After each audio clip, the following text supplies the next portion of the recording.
In a frosty Canadian park, hidden deep beneath layers of thick ice, scientists discovered a bizarre skeleton they named the frozen dragon. The skeleton had been in the frozen ice for millions of years. It took experts decades to work out the species of this strange fossil. It was identified as a new genus of pterosaur. Pterosaurs were massive flying reptiles with wingspans of over 16 feet.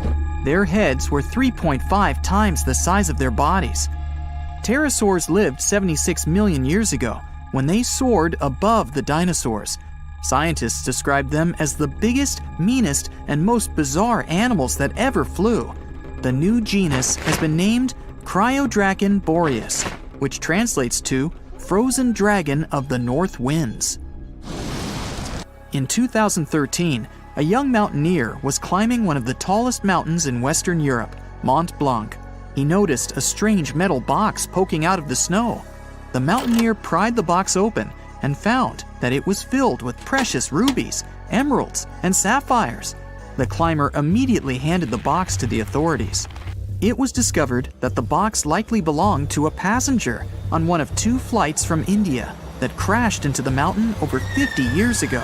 The box was valued to be worth over $200,000, and authorities are still searching for the heir to the small box of treasures. In northwest Siberia in 2007, a reindeer herder was on an outing with his sons when he noticed something strange in the ice. The man realized it was a frozen mammoth calf and immediately contacted the local museum. The calf was named Luba and was the best preserved mammoth mummy in the world at the time of its discovery. Luba had been in the ice for 41,800 years and is around 30 to 35 days old. From trunk to tail, the mammoth calf is roughly the same size as a large calf. If you're interested in seeing for yourself, Luba travels to museums all around the world. On the frozen continent of Antarctica, covered in layers of ice and snow, is Mount Erebus, the frozen volcano. The volcano was discovered in the middle of an eruption in 1841 by explorers on an Arctic expedition. The volcano is over 12,000 feet tall and has been active for the last 1.3 million years. Deep within the middle of the volcano is a huge crater filled with large volumes of molten lava. The volcano has occasional explosions, which means it's classified as being in continuing eruption. However, these eruptions are nothing to worry about because they're generally rather small.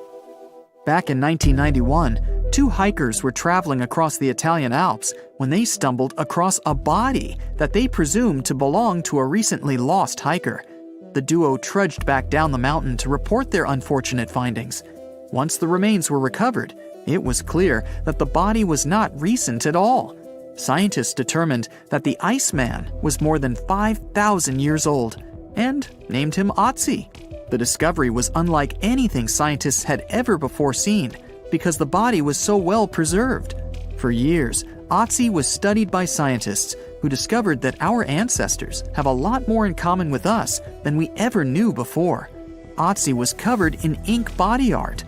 Research done on the contents of his stomach revealed that his last meal was dry cured meat, similar to the bacon we eat today. Otzi has at least 19 relatives living today, somewhere in Central Europe. Scientists were researching ancient squirrel burrows in Siberia when they came across something interesting. One of the squirrels had hidden away precious seeds deep beneath the ground.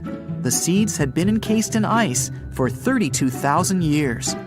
The seeds were for the flower Silene stenophilia, which had long since gone extinct. Amazingly, scientists were able to recover plant tissue from inside the seeds and grow an entire crop of flowers.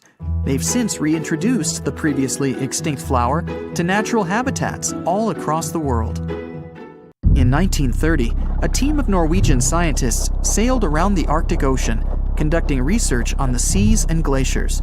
They reached White Island, a dangerous and icy land no human had set foot on before, or so they thought. The scientists were shocked to discover the tip of a small boat sticking out of the snow. Frozen inside the boat, they found scientific equipment and various personal items, including a jacket monogrammed S.A. Andre. They had discovered the wreck of the famous André Arctic balloon expedition. In 1897, Swedish explorers, led by André, attempted to travel to the North Pole by hydrogen balloon. No one had ever heard from them ever again. People only found out what happened to them when the wreck was discovered 33 years later. It turns out that the balloon had crashed on White Island only 2 days after departing from Sweden. The explorers traveled along the island on a small makeshift boat, but were unable to make it any further. The best preserved woolly mammoth ever found was discovered in an area of permafrost in Siberia in 2010. Scientists named the frozen mammoth Yucca, after the small village near where it was found. Yucca had been frozen for 39,000 years and is thought to have been around 6 to 8 years old. Because Yucca is so well preserved, it has been studied for years and provided new information about mammoths. In 2019, scientists reported that they were able to activate cells taken from Yucca's tissue. Maybe one day we'll have woolly mammoths roaming the land.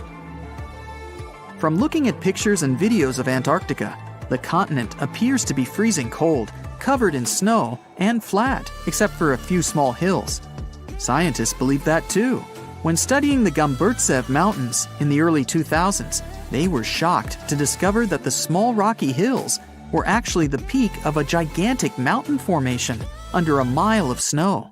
Using radar technology, researchers worked out that the mountains are really around 10,000 feet tall and sprawl across 750 miles. This is around the same size as the European Alps, except hidden under tons of ice and snow. At a gold mine in Siberia, a businessman was examining a nearby river when he noticed something interesting in the frost. It was a small woolly rhino calf that was later named Sasha. The woolly rhino has been extinct for 15,000 years. It's thought that Sasha could have been frozen in the ice for up to 39,000 years. Sasha is unique because it's the only full-body woolly rhino to have ever been discovered.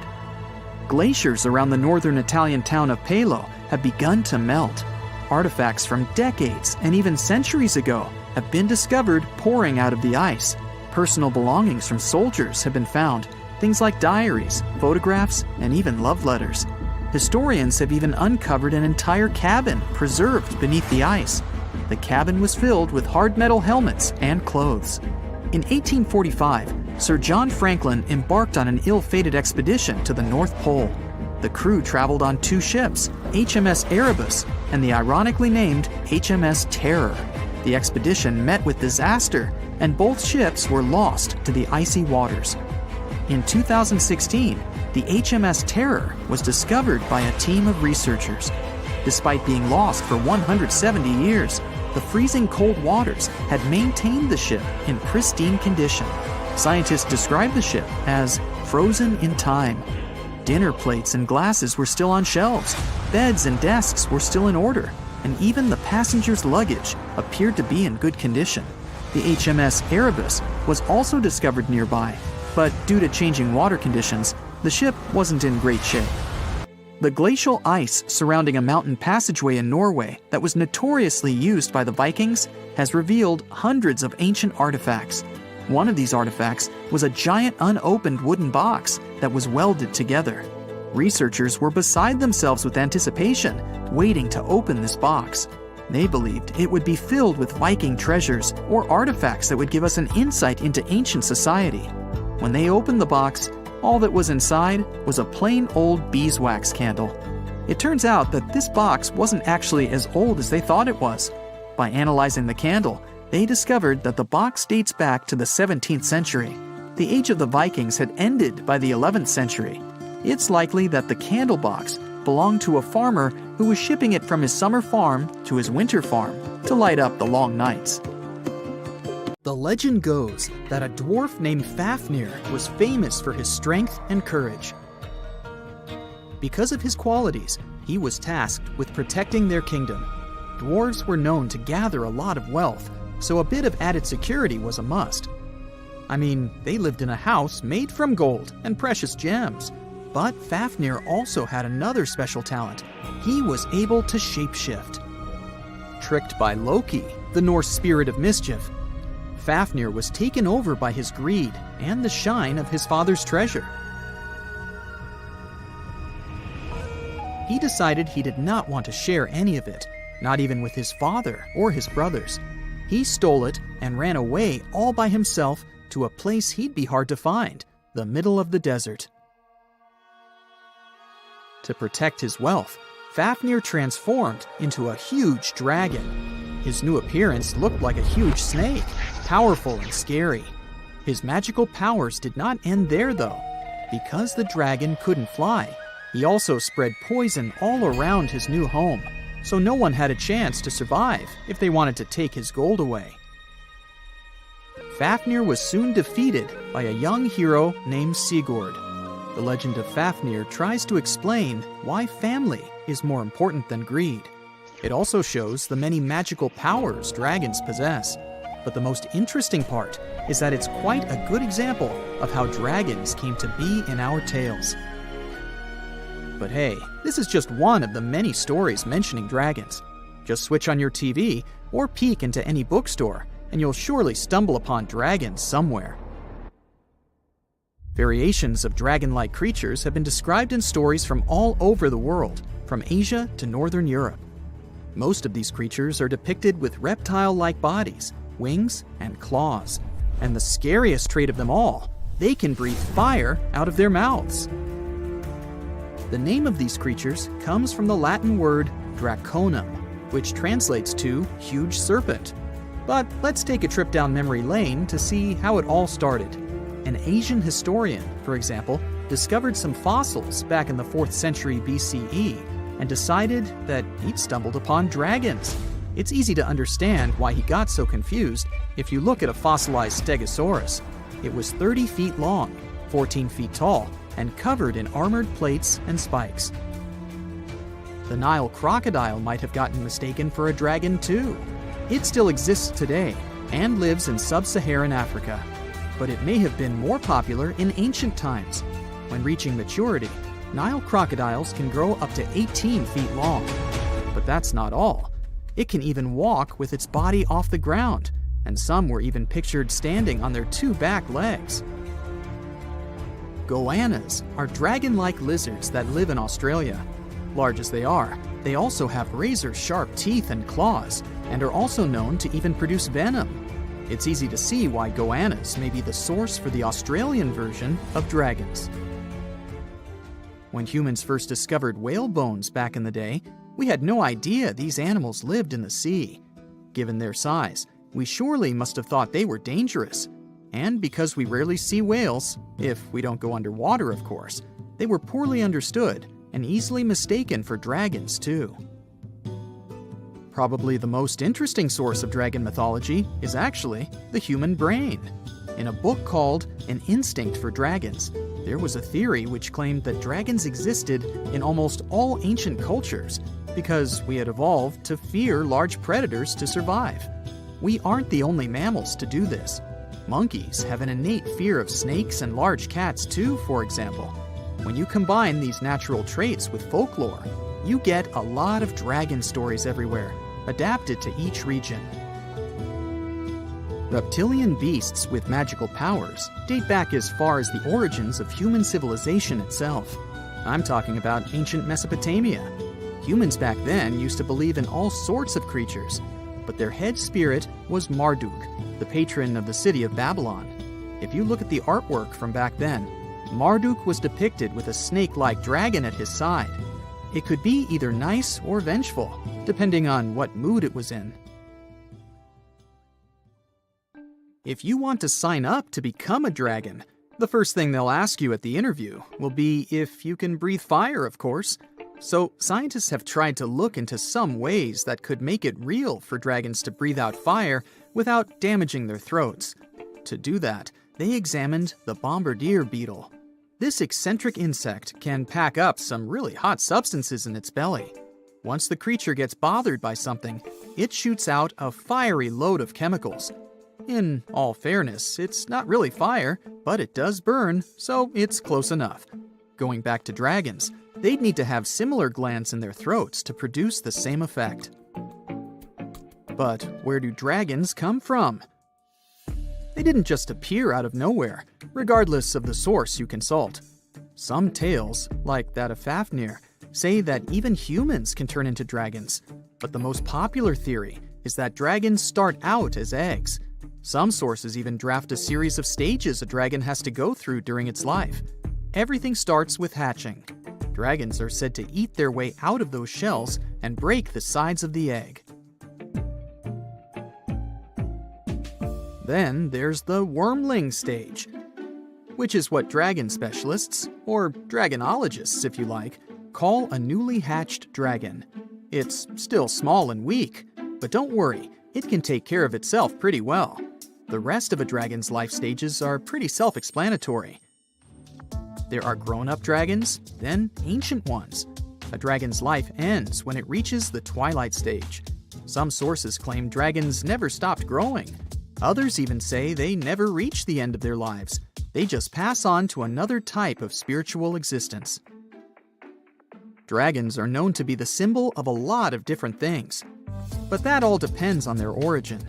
In some regions of Asia, they are known to bring luck, power, and wealth. To become a powerful warrior in Britain, you'd need to first defeat a dragon.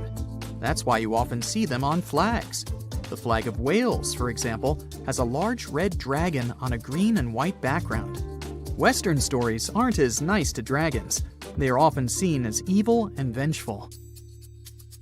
Another myth associated with dragons is that they love gold and precious stones. This greedy side of their temperament seems to date back to ancient Greece, where dragons were tasked with guarding treasures. Some of these guarding dragons were seen in such tales as The Hobbit and in the Harry Potter series. As for dragons' magical abilities, they also vary a lot. Some were said to have blood with supernatural properties. Some were rumored to be able to speak. Others were famous for their wisdom. A lot of dragons in ancient literature could fly or shapeshift, even into humans. Some real-life creatures got their names thanks to bearing a resemblance to dragons, like the dragonfly that has more than 5,000 subspecies we know about. It got its name from folklore tales, as Europeans in the Middle Ages saw it as an evil insect. Dragonflies were accused of some really nasty things, like biting people's eyes and mouths. But the creature that resembles mythical dragons most is a reptile called the flying dragon. They're seen in wooded areas of Southeast Asia. They don't really have wings per se, but parts of their ribs are elongated to support some extra skin that allows them to leap through the air between trees. Those wings are also brightly colored and contrast with their brown bodies. Today, I'm going to tell you about creatures that had unique features which allowed them to grow to incredible sizes. They were some of the most impressive animals to have ever existed on our planet. The Argentinosaurus is a genus of sauropod dinosaurs that lived approximately 97 million years ago in what is now South America.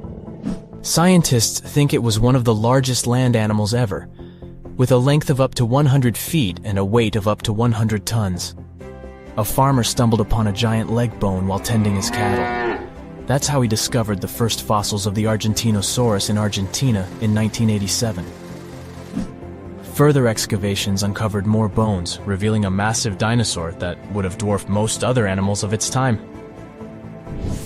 The Spinosaurus, meaning spine lizard, is a genus of theropod dinosaur that lived around 97 million years ago in what is now North Africa. It is believed to be one of the largest carnivorous dinosaurs to ever exist, with a length of up to 60 feet and a weight of up to 23 tons.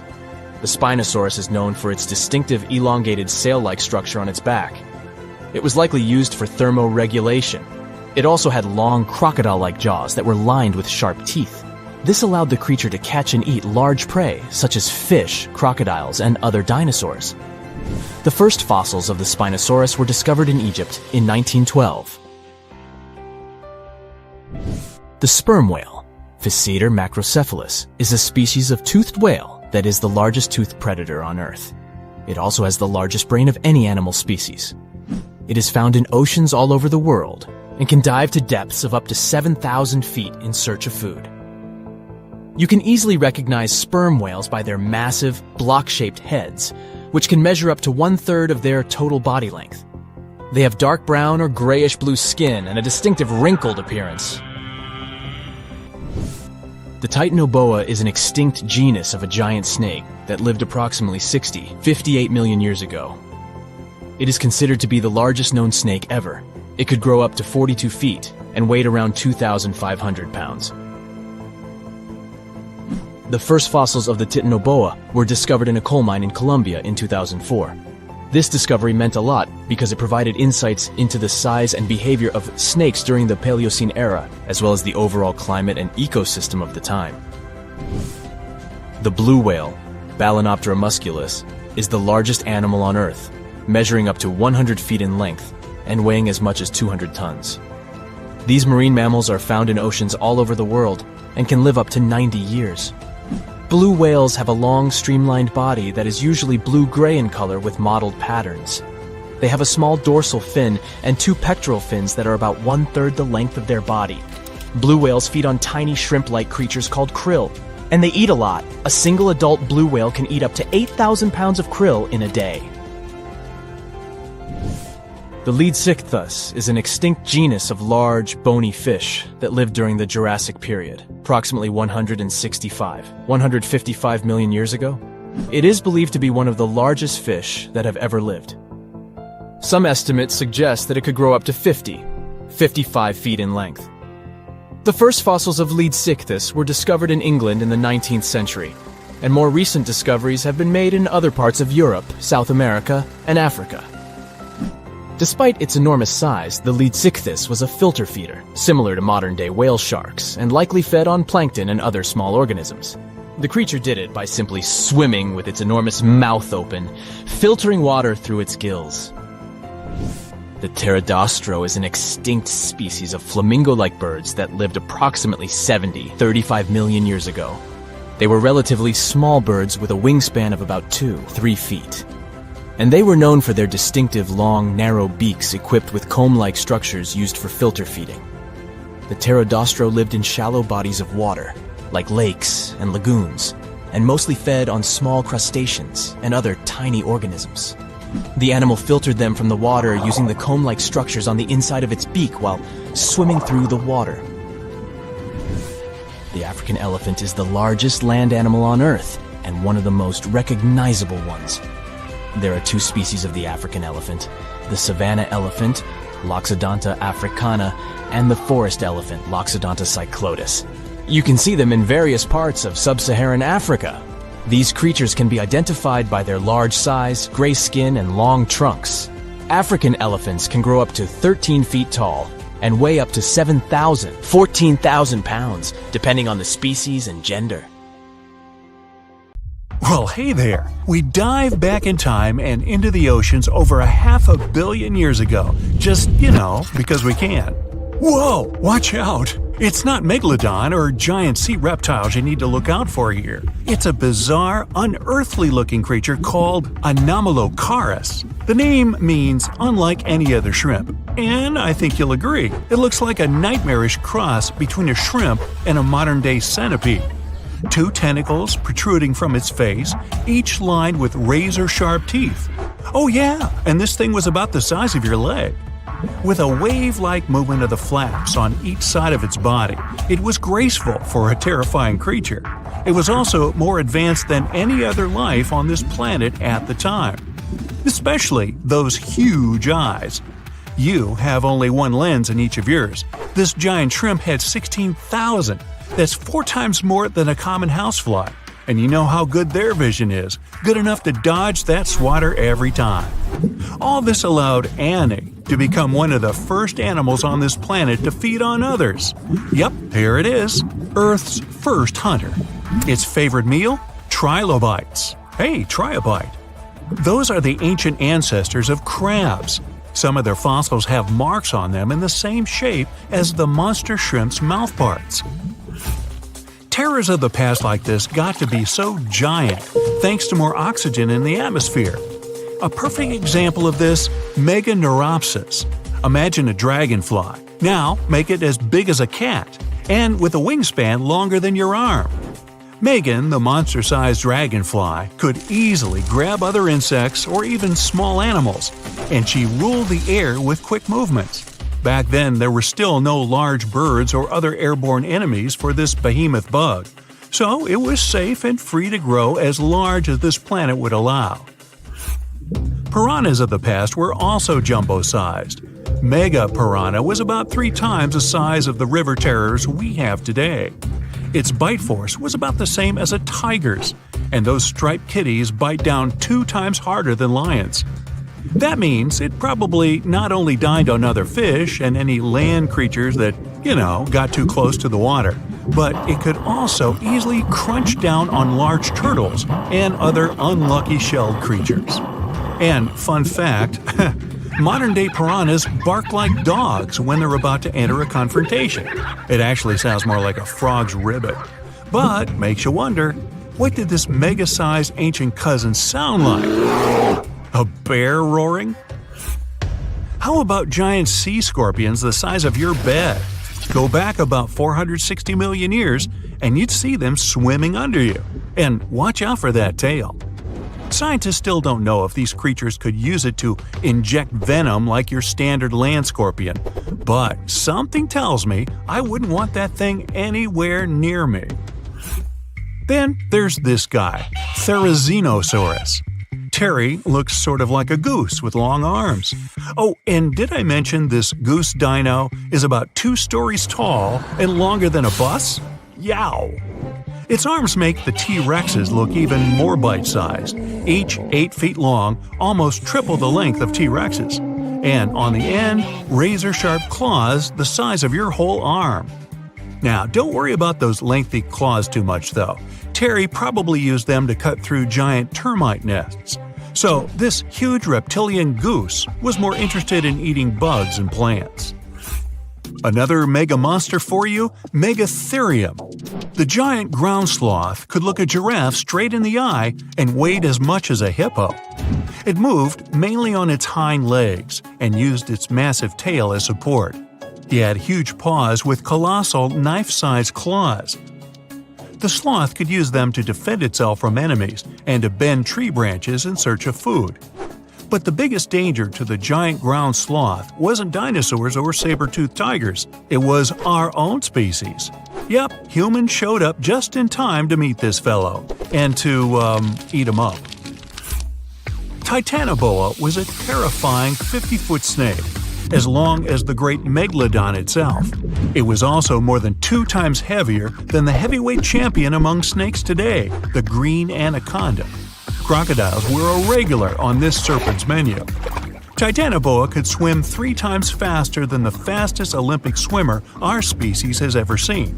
It was quicker and more dangerous in the water than outside it. And don't forget the boa part of its name. This massive snake wasn't venomous. Instead, it liked to squeeze. Remember that giant shrimp from earlier? Well, Opabenia looks like its teeny-tiny finger-sized cousin. And instead of 2 toothy tentacles, this thing had a vacuum hose coming out of its face. On the end of that trunk, what looks like a single crab claw. Add 5 eyes and a mouth under its head, and you've got a recipe for something not of this planet. Only it is. This creature used its trunk like an elephant does. Its claw grabbed food from the bottom of the ocean and brought it up to its mouth. This thing is so weird-looking that, apparently, when the scientists who discovered it presented his findings to an audience, they all laughed as if he were joking. Now, a real-life monster, the Tully monster. From a distance, it looks a bit like Nessie, that long neck and teeth-lined jaws. But get closer, and you'll see it's more like a long nose with a mouth attached at the end, like a mosquito. Its eyes are further back, sticking out of tubes all snail-like. Tully was an ancient mollusk, about the size of your forearm. It probably dined on jellyfish and shrimp 300 million years ago. Thylacus smilus will put a smile on your face as long as you don't get too close. No, it's not a relative of the saber-toothed tiger. It was a marsupial, making it more related to a kangaroo than anything. And if you compare them to body size, its fangs were actually longer than a saber-toothed tiger's. and they grew continuously. As for that beard on its chin, that's actually all chin. The lower jawbone grew down to a point under the mouth. Those fangs were rooted to the skull, going way back to its eyes. When the mouth was closed, that bony beard protected the long, sharp teeth from breakage. Staganapolis, not to be confused with Minneapolis, might look like a big crocodile with a squished-in snout, but it was mostly harmless. Its small head and very few teeth meant the reptile didn't have much to work with when protecting itself. That's what all those armored scales were for, and no need for huge fangs or long rows of razor-sharp teeth when you're a plant eater. That beak-like tip on its nose allowed the stag to dig up plants. So, really, this reptile was more like a 10-foot scaly pig than a croc. Basilosaurus was a type of ancient whale that lived on our planet about 45 million years ago. Not quite as long as a blue whale, but this guy was still big enough to munch down on other whales and even sharks. Some people believe these monsters could still exist today. Eyewitnesses claim to have seen a giant sea dragon, and Basilosaurus fits the description. Plus, 90% of our oceans are unexplored. There's plenty of space to hide a sea monster. But scientists haven't found any fossils of this ancient whale younger than 3.7 million years. So, this myth is busted. Stegosaurus is one of the most recognizable dinosaurs that ever lived. It can easily be distinguished by those huge spikes on its tail and the bony plates on its back. It was twice as long as a giraffe and nearly 5 times heavier. But compared to its body size, it had the world's smallest brain. It was no larger than a dog's. Pelagornis had the largest wingspan of any bird ever discovered. It was twice the size of the largest bird today, the wandering albatross. Such huge wings made it hard for the bird to take off. It could only do so by jumping off cliffs. And when it finally spread its wings, this giant could only go about 40 miles per hour. The fastest bird today can reach speeds 5 times that. Researchers have been waiting for this find for a long time. They came in all shapes and sizes. It would have been hard to distinguish them from dinosaurs. Most species weren't bigger than a mouse. It's like a reminder of a long-gone era when its ancestors walked on all fours. The first mammals to walk the earth were different from us humans in one important aspect. We walk on 2 legs. That makes us bipedal. But the first animals that made the transition from sea to land were tetrapods. This means they walked on 4 legs. The story of these creatures began in present-day Scotland. The region is home to the first terrestrial ecosystem in the world. The rock here is made from silica. This material is the building block of glass. Hot volcanic springs formed these rocks more than 400 million years ago. Such land composition is a treasure trove for paleontologists. These are the scientists who study the fossil remains of animals and plants. In Scotland, they found everything from plants with preserved cells to the oldest known fossils of insects. They even discovered a fungus that grew up to 29 feet tall. But there was one find that stood out from all the other ones. In 2015, scientists unearthed fossils of 4-legged animals. The place of discovery was Willie's Hole, near the hillside village of Churnside in the south of the country. Researchers dated the finds to the Paleozoic era, about 360 million years ago. This was the time when the early ancestors of the dinosaurs thrived. The world was a much different place back then. Today, we associate Scotland with cold and rain, and kilts and golf. But at that time, this land sat closer to the equator. It had lush vegetation, and its climate was hot and humid. Droughts and flooding were quite common. It was the perfect setting for an important evolutionary event. Researchers have been waiting for this find for a long time. The fossil records had a 15 million year gap. Its name was Romer's Gap, after the Harvard professor who described it. Science was missing fossil evidence of the animals that ventured onto land on all fours. The 5 fossil species they found in Scotland shed light on this mystery. The first tetrapods were divided into 2 large groups. One of them contained the ancestors of birds, reptiles, and mammals. Their collective name is Amniotus. The other included the ancestors of amphibians, such as frogs.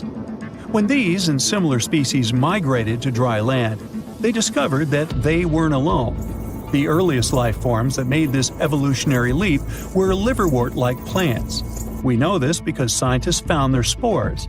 They also discovered fossilized remains of an air-breathing millipede. It had tiny holes that allowed it to breathe air. This puts it among the first oxygen-breathing animals on the planet. And this species of millipedes is the first land dweller in the animal kingdom. Today, the largest of such creatures is the African elephant. Scientists believe that one of the first four-legged creatures to make it onto land was an amphibian ancestor. Its name was Ichthyostega. The first part of the animal's name translates from ancient Greek as fish. This reveals a lot about the way the creature moved. It dragged itself on the ground using only its front limbs that resembled fins. This is the way that mudskipper fish move on land today. This isn't how we imagine proper walking, but during the period our hero lived on Earth, it was the perfect way to get around. The climate had both extremely dry and wet periods. The ability to walk and swim at the same time was especially useful. The fossils from Scotland supported this claim. The fish-like animals scientists found had 4 slender limbs. This is the perfect equipment for life on land, not inside the ocean. There was further evidence. The fossils displayed well-developed lungs for breathing outside of water, but their legs were still too weak to completely lift the body off the ground. The tail section had to slither along the surface, similar to how a snake moves forward. This animal that resembled a modern-day salamander lived during the Paleozoic era. This was the time when four-legged creatures developed a standard number of digits at the end of their hands and feet, 5 on each. We know them today as fingers. All species that had more than 5 fingers started slowly disappearing. These pteropods split into 2 groups. The first of them had to return to the sea to lay eggs. This group would later give rise to amphibians. The second kind of tetrapods is more interesting to human evolution. They're considered the ancestors of reptiles, dinosaurs, and mammals. The Permian period came at the end of the Paleozoic. By this time, all life forms on Earth inhabited the supercontinent of Pangaea. There were vast deserts far away from the oceans. The more important species that walked on all fours during this time were the synapsids. They came in all shapes and sizes, but the only subgroup of synapsids to survive into the Cenozoic were the mammals. Doesn't seem like much, but we exist today thanks to these ancient tetrapods. As a species, we have come far in the tree of life. A recent study revealed that the first life form to evolve was an ocean-drifting comb jelly. This came as a bit of a surprise. For a long time, researchers believed that the simple sponge was the oldest animal on the planet. After analyzing vast amounts of data, comb jelly came on top, or the bottom, depending on how you look at the tree of life. These ancient beings were squishy and had tentacles, but they weren't the true jellyfish like the ones we see today. The creatures lacked the bell-shaped body and stinging cells. Scientists cannot precisely date the species because they lack a fossil of the oldest comb jelly. This is not the case with other ancient creatures that once roamed our planet. The ancestor of dinosaurs, turtles, and crocodiles are familiar to science. These are the animals that appeared during the Paleozoic era. This was a time when true tetrapods appeared. Paleontologists recognized them by 2 distinctive openings on each side of their skull. The first mammals that appeared during this era resembled reptiles. It would have been hard to distinguish them from dinosaurs. Some of them later evolved features we all know today. These include fur and a warm-blooded metabolism. They developed during the time when dinosaurs dominated Earth.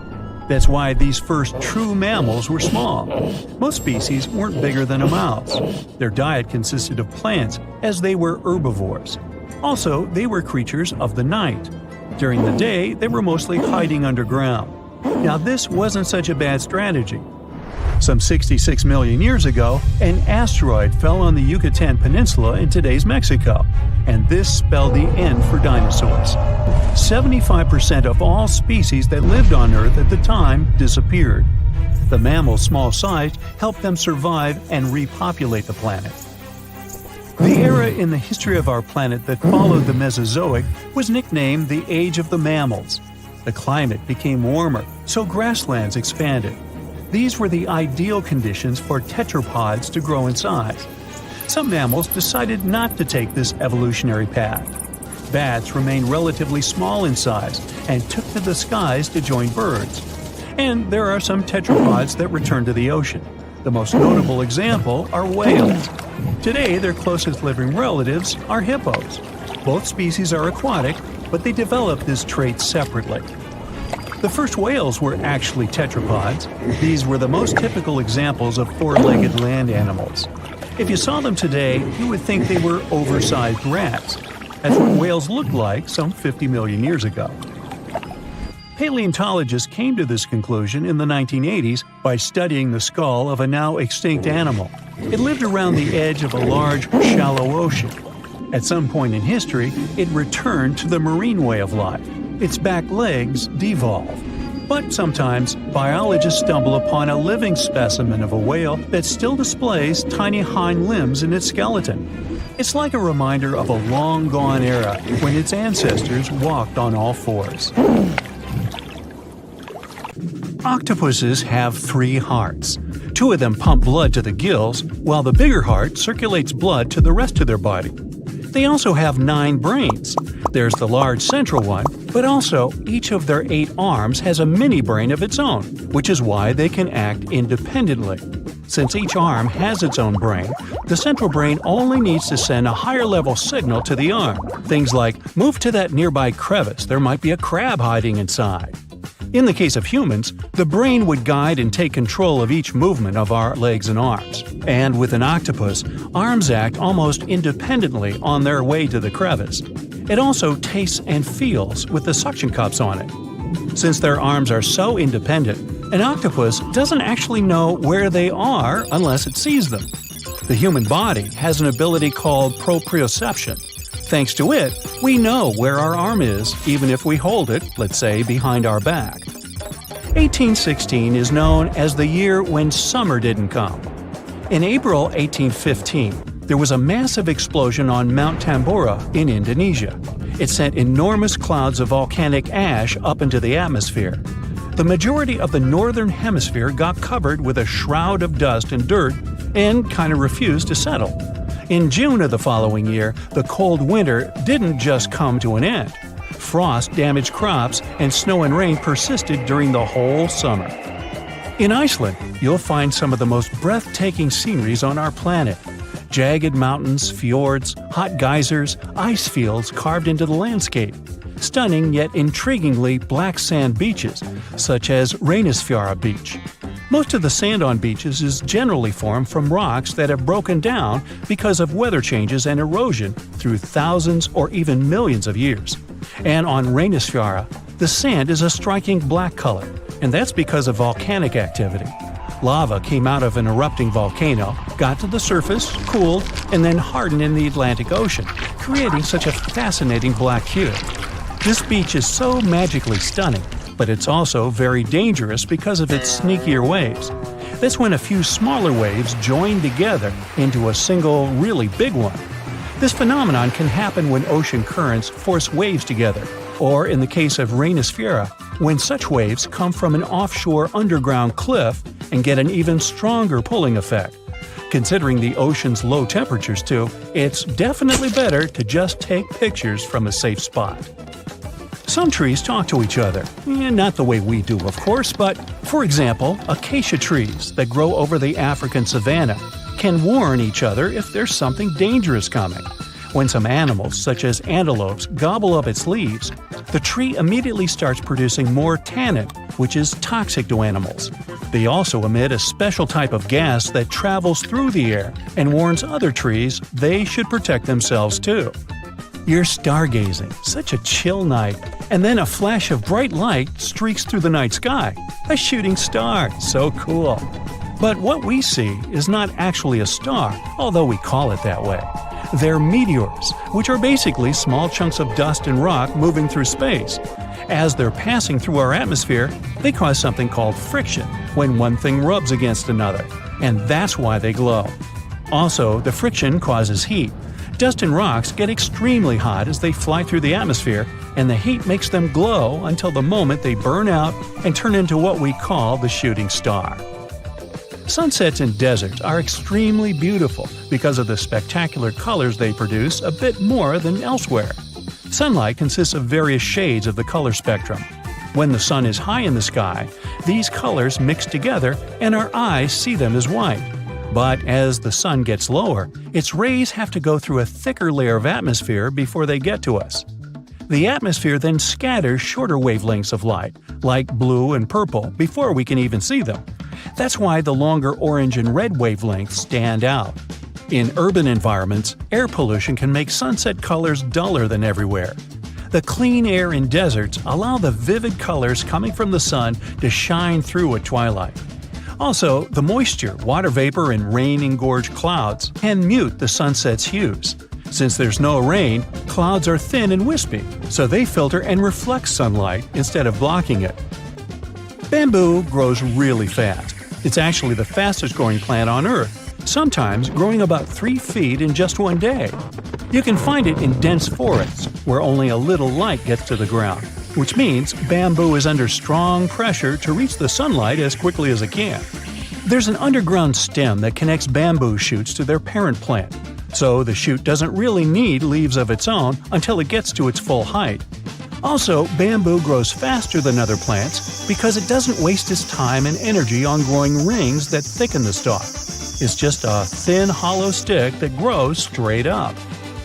You'll notice some of the big trees have shallow root systems, sometimes even 10 inches deep in the ground. The roots generally need access to oxygen and water, and they can mostly find it in special underground pockets called soil pores. When a tree has ideal moisture and soil conditions, it can send roots deeper down under the surface and get what it needs. But most of the time, conditions are not perfect, considering bedrock, stones, and compact soil that physically prevents the roots from going down. Such obstacles also prevent the roots from getting the needed oxygen. So, when life gets tough, the tree will take an easier option. Its roots will stay close to the surface and spread out in different directions. Drought conditions are another reason trees can have shallow root systems. By staying closer to the surface, they can take most of the rainfall collection. Plants are exposed to the sunlight most of the time, but they still don't get sunburn. They appeared on land about 700 million years ago, and one of the key things they needed to survive was something that would protect them against the ultraviolet rays coming from the sun. Those in the sea had seawater as protection. UV radiation is mostly responsible for sunburn, so land plants developed a special protein that detects it. This protein sends signals to the cells to protect the plant from the damage and effects of UV radiation. Basically, it's like they produce their own natural sunscreen, but this still doesn't mean they're 100% protected. You know that common belief that if you water plants in the midday sunshine, this can cause their sunburn? Some think droplets of water act as tiny lenses and then focus the sunlight onto the leaf surface. But they're not strong enough to actually focus sunlight from a water droplet onto the surface of a leaf. It's just that their natural sunscreen doesn't mean total protection. Too much exposure to UV radiation damages cells in the leaves and bark of the majority of plants. Earth's core is as hot as the surface of the sun. You'd think it could easily melt our entire planet, especially since the core is only 1,800 miles away from the surface. If the sun were so close, we'd be like French fries. But we're alive because the center of the sun is surrounded by a mantle of rock that's mostly solid. The crust we walk on actually floats on that mantle and protects us. If the sun was close, we'd only have empty space to protect us, and you and I wouldn't be talking. Also, to melt the entire planet, you'd need way more energy than the heat in its core. So there. Orcas are considered some of the mightiest predators on Earth. One look at their elegant black and white appearance, and you'll immediately recognize them. These marine mammals are not just strong, they're also super smart and social. They have an incredible knack for communicating with each other through a wide range of noises. What's fascinating is that each orca pod has its own unique sounds that its members can recognize even from a distance. It's like they have their very own secret language. When it comes to hunting, orcas are highly skilled.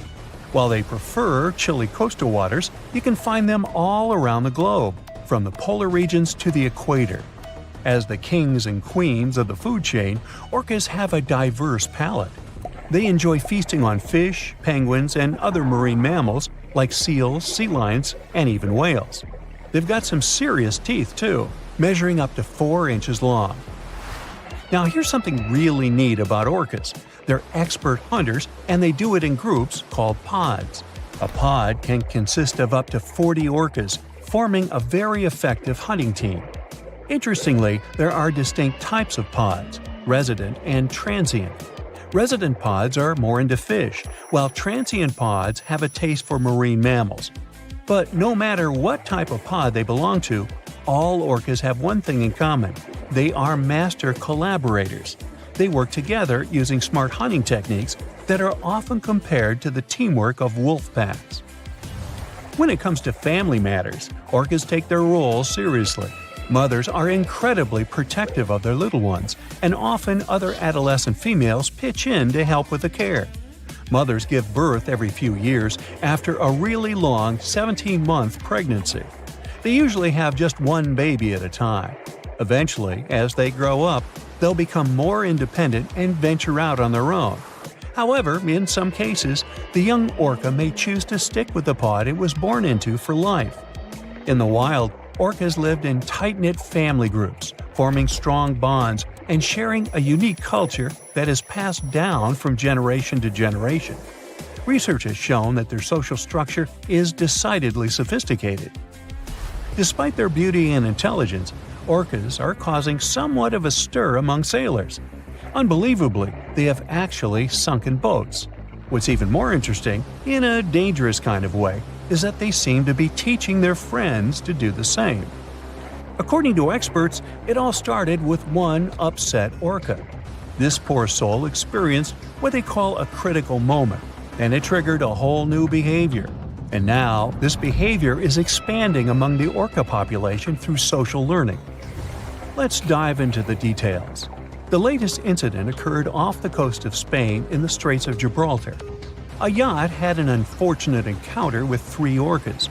The skipper of this vessel described how the little orcas shook the rudder while the big one repeatedly rammed the ship with all its might. The astonishing part is that the smaller orcas actually imitated the techniques of the larger one.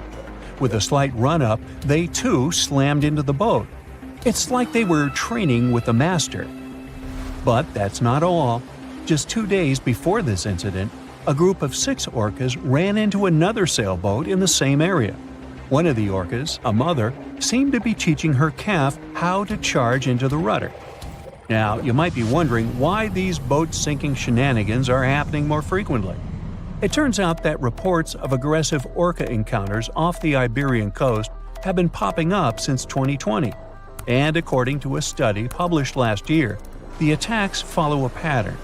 The orcas approach the boat from the stern, strike the rudder, and then lose interest once the boat comes to a halt. There's some good news, though. Despite the increasing number of interactions between orcas and boats, most of them have been harmless. In fact, out of over 500 recorded interactions, only 3 boats have been sunk. So, the chances of your boat meeting its watery end at the hands or teeth of an orca are pretty slim. Let's trace the origin of this whole phenomenon. Experts believe that it all started with an orca called White Gladys. Poor White Gladys must have had a seriously rough time, maybe a collision with a boat or getting tangled up in some fishing gear. This traumatic event somehow flipped a switch in her behavior, and she began the whole physical contact with the boats thing. Remember when I said orcas are extremely social creatures? They are quick learners and great imitators. So once White Gladys started her boat bumping thing, the rest of the orcas caught on. And just like that, the behavior spread among the orca population. You might be wondering why orcas would even bother with this risky behavior. Well, the experts think that the orcas perceive it as advantageous despite the potential danger of crashing into moving boats. It could be that they find it absolutely thrilling, or maybe even a bit of a game. Orcas are incredibly curious and playful creatures, after all. Another theory is that this behavior might not be as aggressive as it seems. Some researchers believe it could be more of a playful fad among these creatures. You know, like when a few friends start doing something cool and then everybody wants to join in on the fun. Maybe it's their way of entertaining themselves and breaking the monotony of ocean life. However, as the number of incidents continues to rise, concerns are growing, and not just for the sailors out there. The Iberian orca subpopulation is already critically endangered, and this boat-bopping trend could pose a severe issue for them. According to the latest census, there are less than 40 Iberian orcas left in the wild. That's a dangerously small number. So if these boat encounters persist or become more intense, it could seriously jeopardize the safety of both sailors and the orcas themselves. However, it may just be the boats they don't like. That's because orcas have never attacked humans in the wild. They have even been known to approach and play with humans. Orcas are incredibly curious creatures and seem to enjoy interacting with us. They've been seen swimming alongside humans, bringing them toys, and even chasing boats in their way. Some individual orcas have even developed friendships with specific humans over time. Here's one fascinating incident that occurred in a coastal Alaskan village. A group of children were having a snowball fight when a pod of orcas decided to join in the fun. They broke off a piece of drift ice and began tossing it around in the air, much to the delight and amusement of the children. Now, you might wonder if orcas have ever saved humans from dangerous situations. While there are very few recorded cases of orcas rescuing unfamiliar humans, there have been instances where they have come to the aid of humans they know.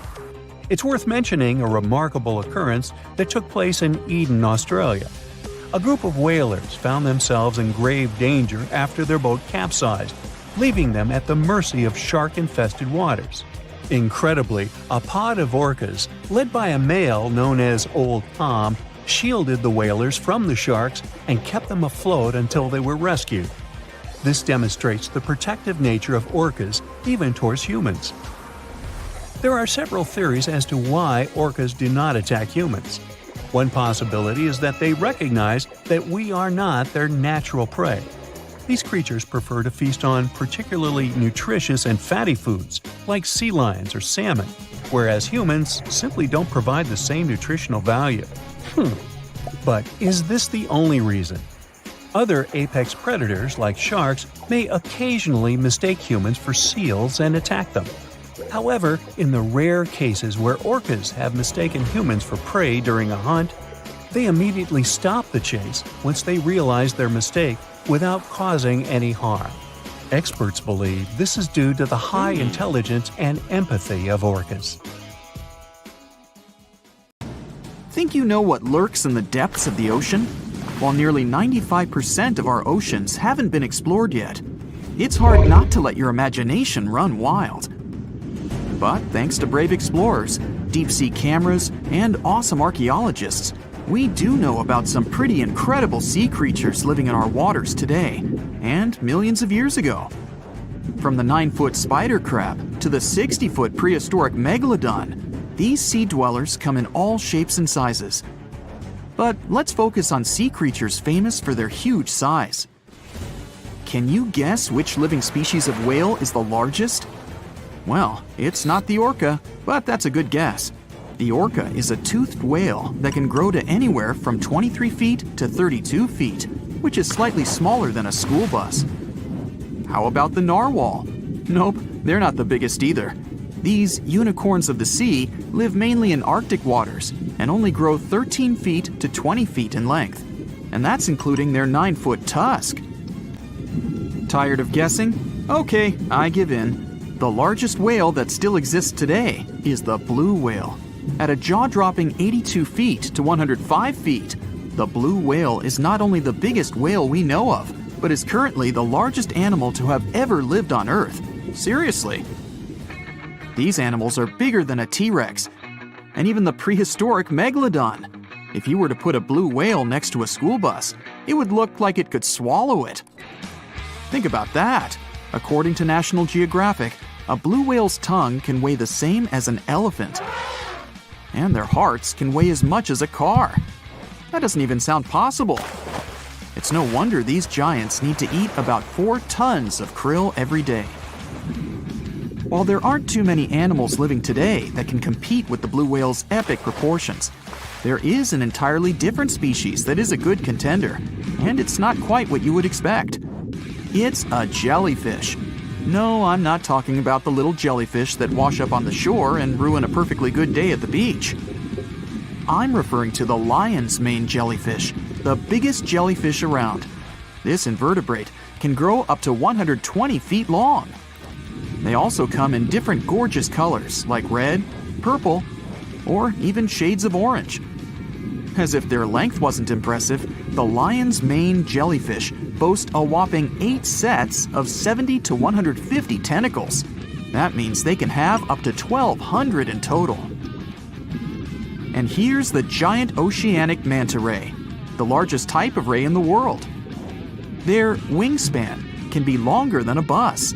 These guys can reach 30 feet in length. They also have the biggest brain compared to body size among all fish. Unlike their stingray cousins, mantas don't have venomous tails. And while the lion's mane jellyfish and the blue whale are yet to be beaten for the longest sea creature, there is one marine creature that can grow even larger in length. The Portuguese Physalia physalis, tentacles and all, can reach a length of 165 feet long, and that's according to mentalfloss.com. While this thing may look a lot like a jellyfish, it's actually known as a siphonophore, and there are hundreds and sometimes thousands of them that are genetically identical. Their long tentacles help the organism catch prey, and its sting is fatal to most animals, even humans in some cases. What's even creepier is that if one of the tentacles comes off the organism for whatever reason, it can float around the water for days before decomposing. Even if it's detached, this tentacle can still sting you. But don't go running out of the ocean just yet. Your chances of being hurt by a Portuguese Physalia physalis sting are pretty slim. However, if you do get stung, the side effects aren't pretty, with welts, stomach cramps, an elevated heart rate, and an upset stomach. While you don't want to go anywhere near these long creatures, they sure are pretty to look at. Check out all those colors. The Shastasaurus is the biggest marine reptile that has ever existed. These predators lived during the late Triassic period, about 210 million years ago. These amazing giants could reach lengths of up to 69 feet and weighed more than 75 tons. This made the Shastasaurus as heavy as a blue whale. And if you could stand this creature up vertically, it'd be as tall as a 7-story building. Despite appearances, the Shastasaurus was actually pretty slim for its size. Its ribcage was only 6 feet across. You'd think that this big guy was chowing down on other dinosaurs, but that's not the case at all. This reptile survived on a diet that consisted of small fish and cephalopods, like octopuses and squids. The Albertonectes is a bright representative of the plesiosaur family, meaning that this marine reptile had a small head on an incredibly long neck and large flipper-like limbs that helped it move through the water. These creatures occupied the seas around North America 76 to 70 million years ago. The length of this sea monster could reach 38 feet, with its neck taking up 23 feet of that length. Its neck was a true record breaker. It had a whopping 76 bones in it. No other animal known to humankind has had so many vertebrae in its neck. Scientists aren't sure why they needed such a lengthy neck. They might have used it to collect shellfish off the seabed, or perhaps it helped them capture their main prey, fish and squids. This aquatic reptile also had gastroliths in its stomachs. Some of them were as big as 5.5 inches in diameter. The Tylosaurus belonged to the Mosasaur family. It dominated the shallow seas of North America about 85 to 80 million years ago. This was an enormous predator, with the biggest representatives reaching 45 feet in length. It had a narrow hydrodynamic body with a blunt, powerful head that the animal used to ram and stun its prey. Its body was equipped with agile flippers and a long tail decorated with a maneuverable fin. The Tylosaurus was a carnivore, and its diet included not only fish, turtles, and small sharks, but also other mosasaurs, plesiosaurs, and flightless birds. Meet Ophthalmosaurus. This prehistoric reptile thrived during the late Jurassic period and lived in oceans all over the world. Ophthalmosaurus weighed somewhere around 6,000 pounds and grew to approximately 16 feet long, according to newdinosaurs.com. That's about the same length as the beluga whale that exists today. It's too bad these guys went extinct before we had a chance to see them ourselves, as their cartoonish wide eyes and dolphin-like features are pretty darn cute. Of course, the Ophthalmosaurus evolved over time to become ophthalmologists, or eye doctors that we know today. No, that's just a lie. Just testing you. The Mosasaurus is a truly gigantic predator that dominated the seas all over the world about 66 million years ago. According to fossil evidence, some specimens could be more than 50 feet in length. This fact makes the Mosasaurus the biggest marine carnivore of its time. One of the most terrifying things about this creature was its crocodile-like head, decorated with literally hundreds of razor-sharp teeth, neatly organized in 2 rows on both jaws. The thing is that it was pretty challenging for the Mosasaurus to grab its prey in the water. That's why it had all these teeth, plus something special: pterygoid teeth anchored to the bones on the roof of its mouth. This made hunting and holding onto its prey much easier. The Styxosaurus belonged to the plesiosaur family and lived during the late Cretaceous period, around 85 to 70 million years ago. Upon first glance at this dinosaur, you might mistake it for a sea snake, and it'd be an honest mistake. Styxosauruses were about 35 feet in length, but over 16 feet of that consisted just of their long snake-like neck. They had a comparatively small body and weighed approximately 4 tons. Their mouths were full of razor-sharp cone-shaped teeth that they used to catch fish. They didn't need to chew their prey, thanks to the 200 small stones called gastroliths in their bellies that probably aided in digestion. At the same time, some scientists believe that the Styxosaurus used these stones to sink to the ocean bottom in search of particular types of fish. Looks kinda like Nessie to me. Your heart is racing. You're running for your life from one of the biggest creatures you've ever seen. A giant reptile on 2 legs, sprinting right behind you. You hear the sound of a raging river next to you, but decide not to jump in. Thick leaves and bushes keep blocking your path, and you keep getting stuck in the mud. Everything around you is out to get you, and there's nowhere to hide. You spot a hollowed-out tree trunk and crawl inside. Whatever's out there is getting closer and closer. You hear deep guttural breathing and huge stomping. It's getting closer. You see a large tail from a crack in the tree trunk, swinging and knocking down bushes and small trees. Whatever it is, it's sniffing you out like those dogs at the airport. And right next to your face are giant bugs the size of a house cat. Perfect. You've always been scared to even look at crawly little things, but this one's so close and so big, you can actually see its facial features.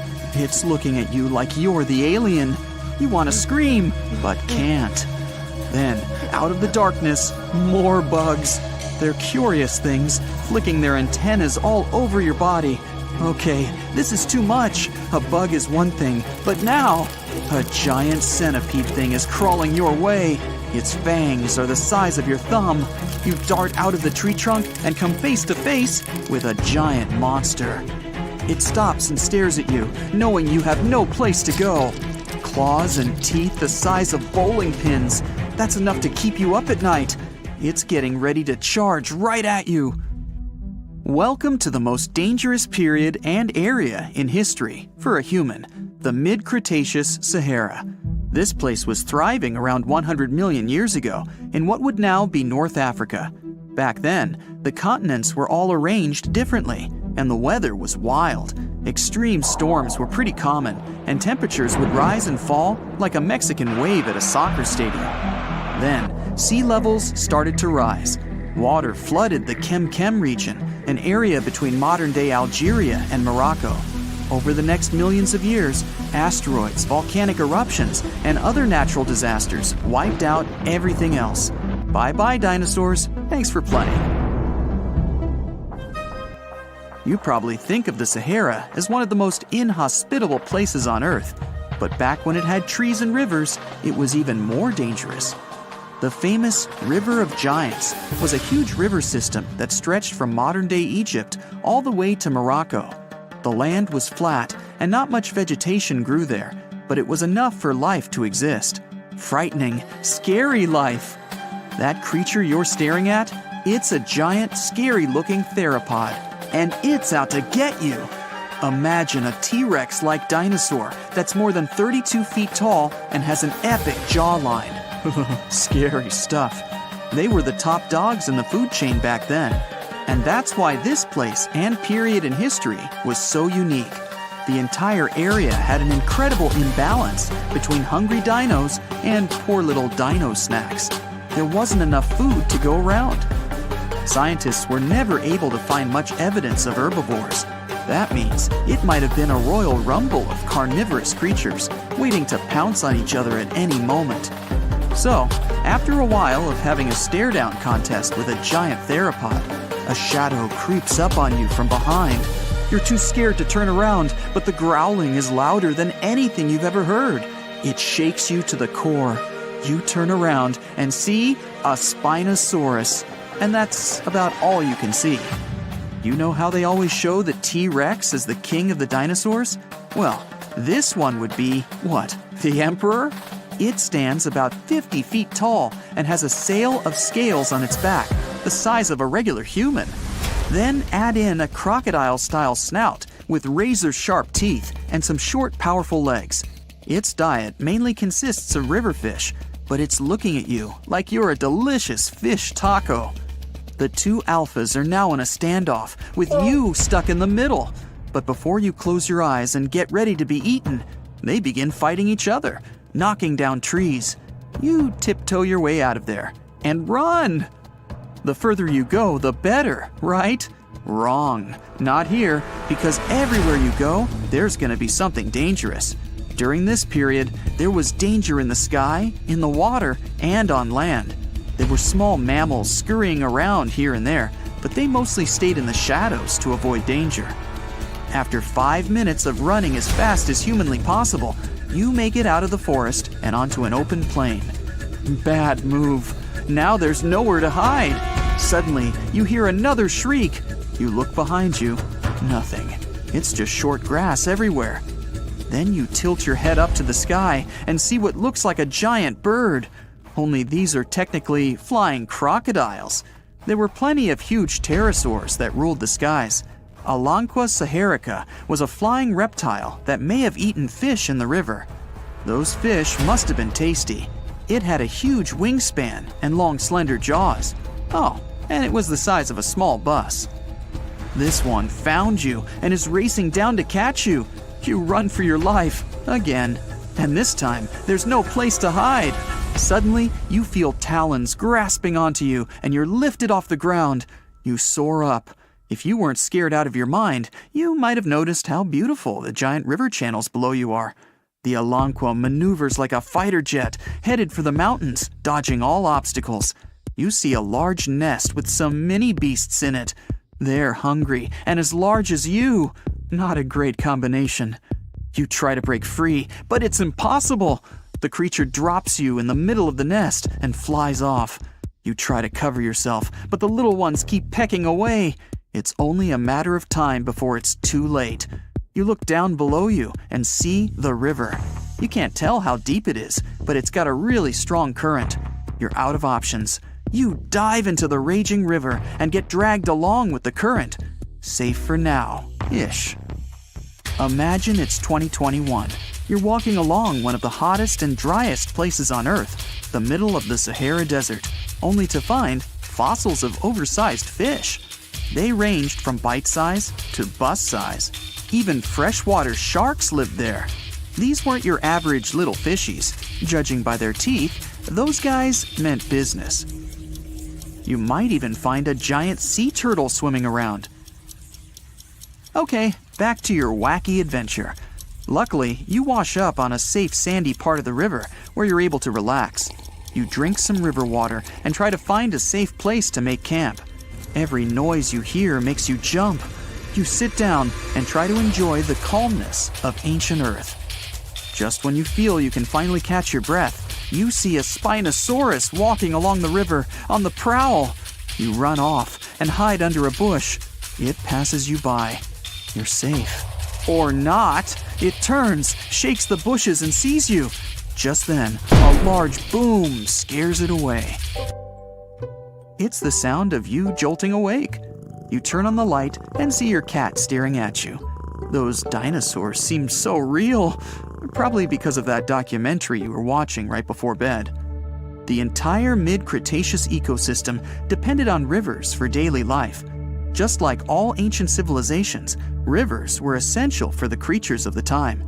And very recently, scientists discovered a new species of snakes that went extinct back then, with no known descendants.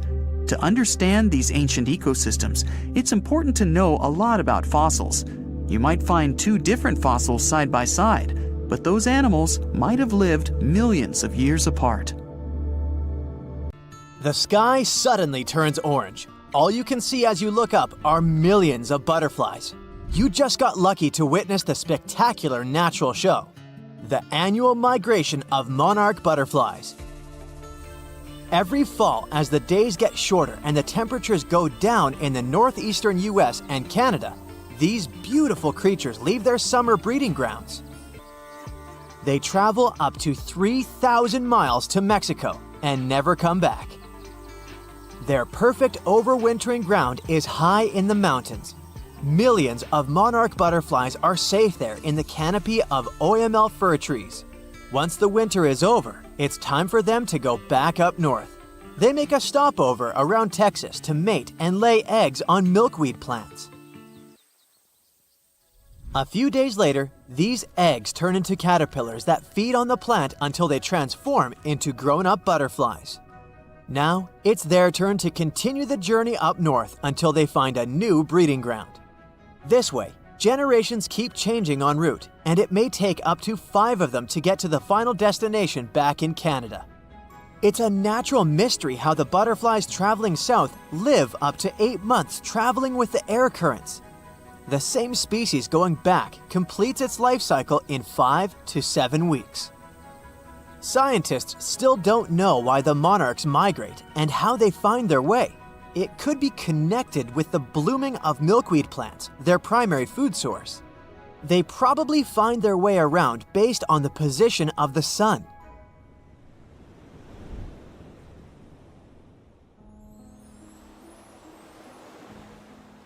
Humpback whales are real champions when it comes to migration and size among mammals. They cover a distance of up to 5,000 miles following their lunch. In the summer, they move towards the poles to colder waters, where there's plenty of krill and small fish. In the winter, they go south towards the equator's tropical waters. They also travel to mate. They have specific locations where they gather to do it. During the winter breeding season, you can hear male humpback whales sing, most likely to attract females or mark their territory. They produce a long series of calls and can repeat the same song for several hours.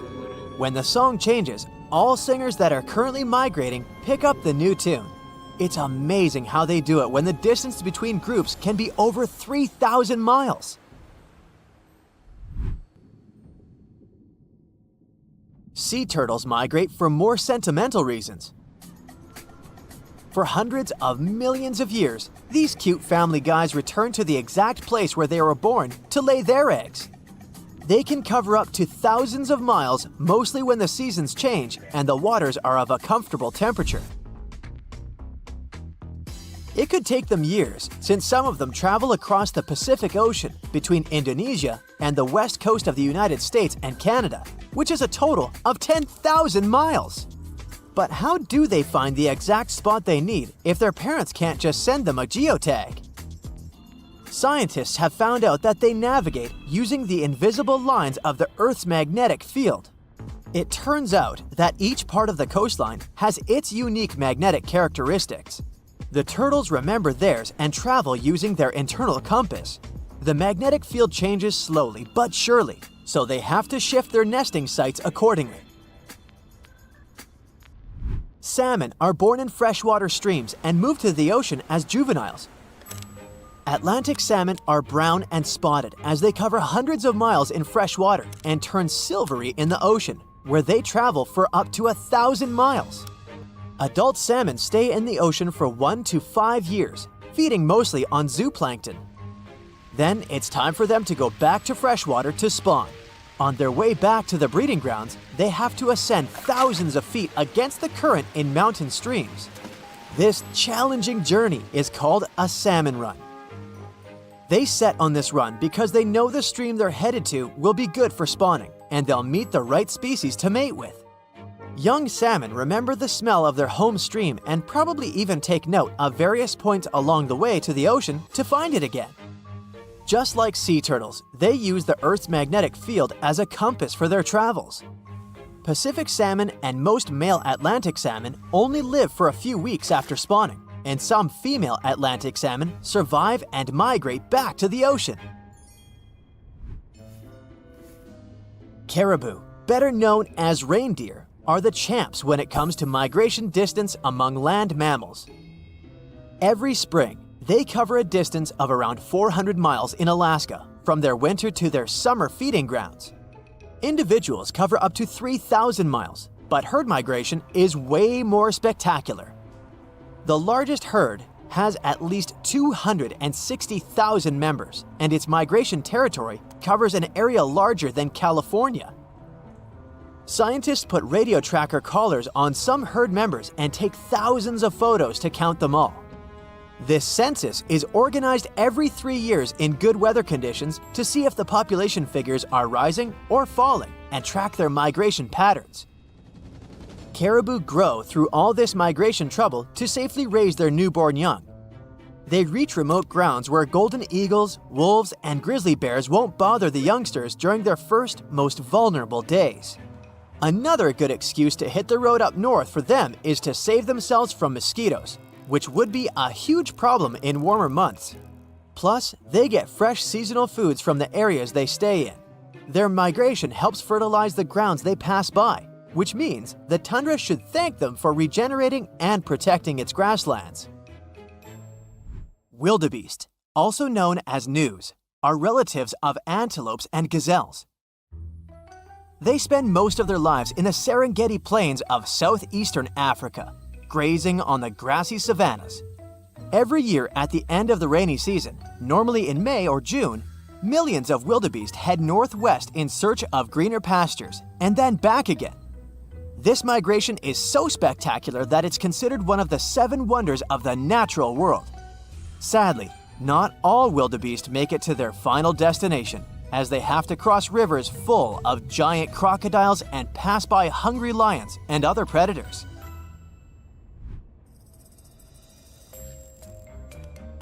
If you look at dragonflies' migration routes, you can call them real globetrotters. Scientists discovered one such route that spanned from India to the Maldives, Seychelles, Mozambique, Uganda, and back again for at least 8,700 miles.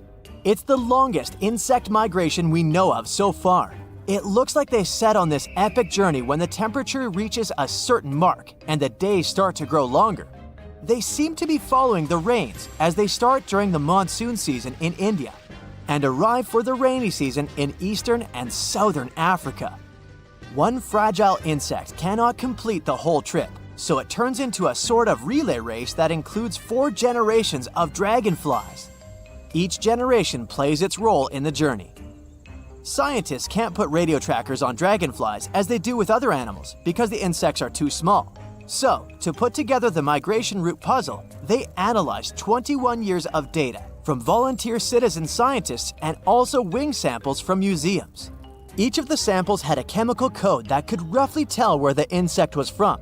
This data helped the scientists understand how far this or that insect traveled as an adult.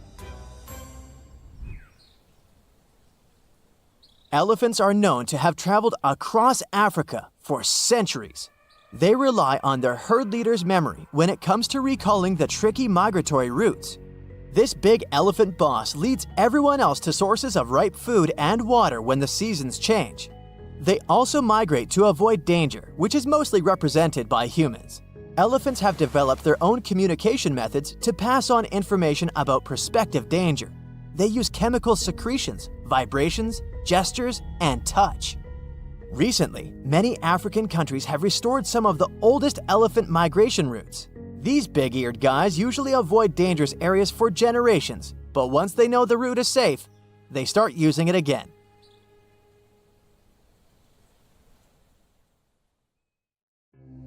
The deeper you go, the creepier they get.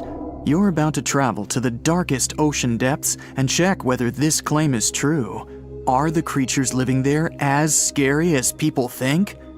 You go 120 feet down underwater. Pay close attention to the bottom under your flippers. Oh my, what's that terrifying face half hidden in the sand? That's the northern stargazer. You can meet this fish in the eastern United States. It buries itself in the sand until unsuspecting prey gets near.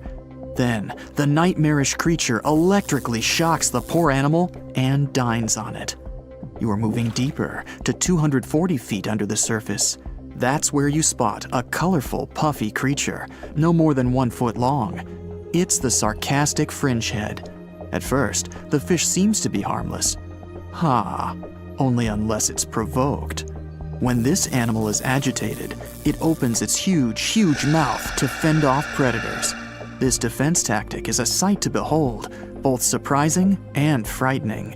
Luckily, the fish is no threat to people whatsoever. The creature you see next can comfortably live in shallow waters, but you meet it at a depth of 900 feet. You don't even need to wonder why the animal's called the Game of Thrones brittle star. Unlike starfish that slowly crawl across the seabed, this creature moves fast. It wriggles its long, flexible arms to get from point A to point B. Its body is protected by a hard calcium carbonate shell. Also called snake stars, these creatures are tiny and easily fit in nooks, cracks, and small crevices in rocks. At a much greater depth of 2,000 feet, you come across the giant squid. For a long time, it was thought to be a creature from legends rather than a real animal. The giant squid was first caught on camera in 2001, and it's exactly as big as its name implies.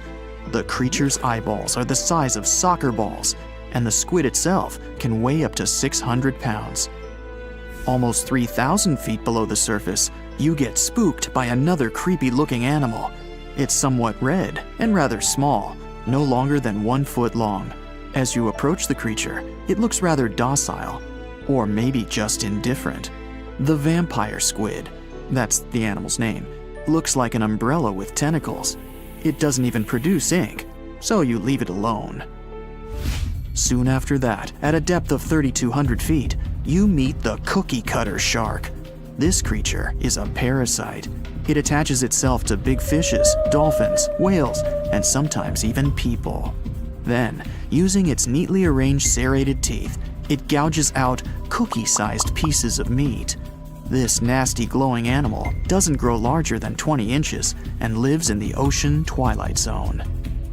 At a depth of 3,300 feet, the light becomes a rare and valuable thing.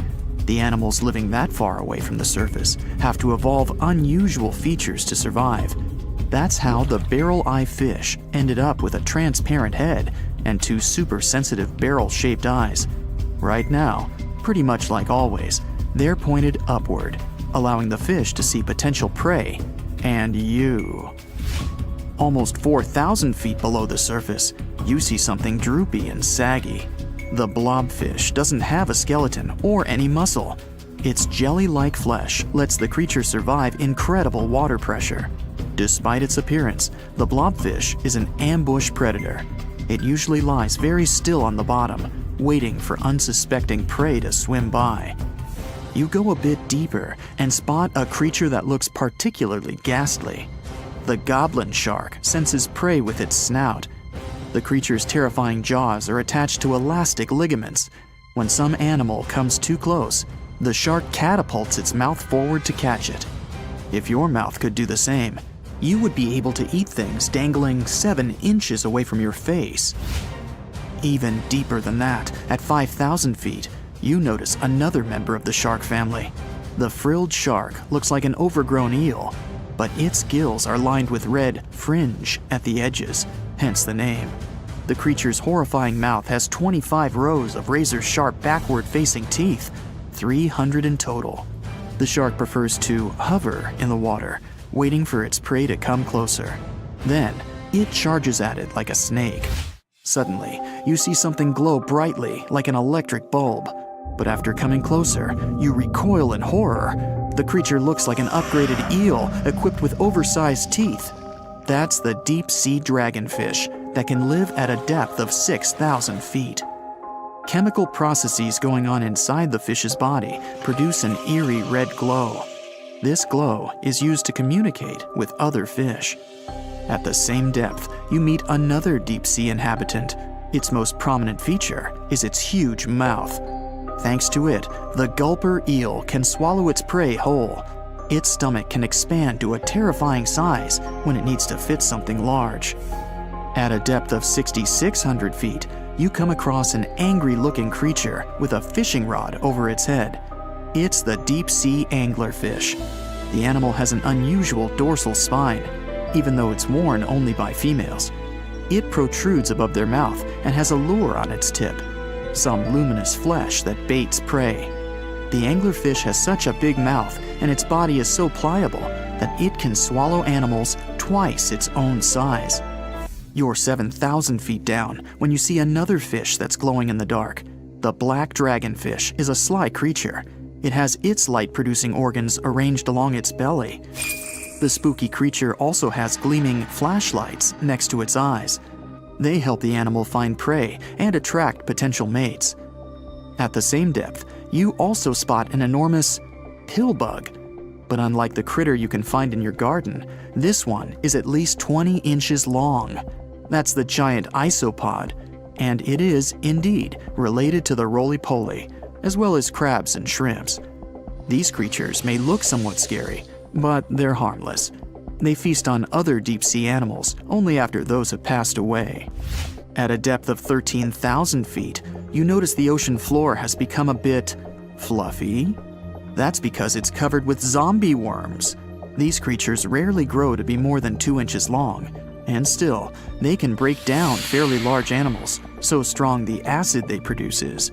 The worms' feathery appearance makes them look like plants, but the truth is, these creatures munch on rock-hard bones of the world's largest animals, such as whales. The grid-eye fish almost scares you out of your mind soon after that. This creature has a pair of large greenish oval plates on the top of its head and no eyes whatsoever. Experts believe that these bony membranes detect light coming from predators, saving the fish's life. You're now 3 miles down below the surface, and that's where you spot something bizarre on the bottom. It's definitely a fish, but it's standing on the ocean floor on 3 long, rigid legs. Ah, it's the tripod fish. Curious rather than scary. This creature has adapted to the almost complete darkness by giving up on its vision. It has to rely on vibration and touch to sense prey. And then, the fish uses its fins as hands to transport food directly into its mouth. You don't have time to go any deeper before you spot the faceless fish. This slightly off-putting creature has no eyes, and its mouth, smiling a Mona Lisa smile, is underneath its body. For the first time, the faceless cusk, which is the creature's official name, was seen more than a century ago. The next time it happened was only in 2017. Once you've reached a depth of 6 miles below the surface, you see deep-sea cucumbers. These bizarre creatures are much bigger than their shallow water relatives. They spend most of their time on the sea floor. But if they need to escape predators, they are able to swim away. deep-sea cucumbers have bright purplish coloring, tiny feet, and tentacles that surround their mouths. Cute. The question is, why do these deep-sea creatures look so scary? Life is very different there, at the bottom. Tremendous water pressure, a lack of food, and constant darkness.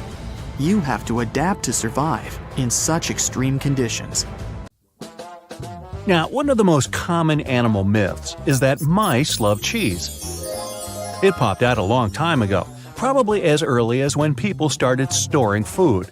Since mice are regular visitors to human homes, they were constantly looking for food they could eat. People used to store grains in glass jars. They also kept their meat hanging up high.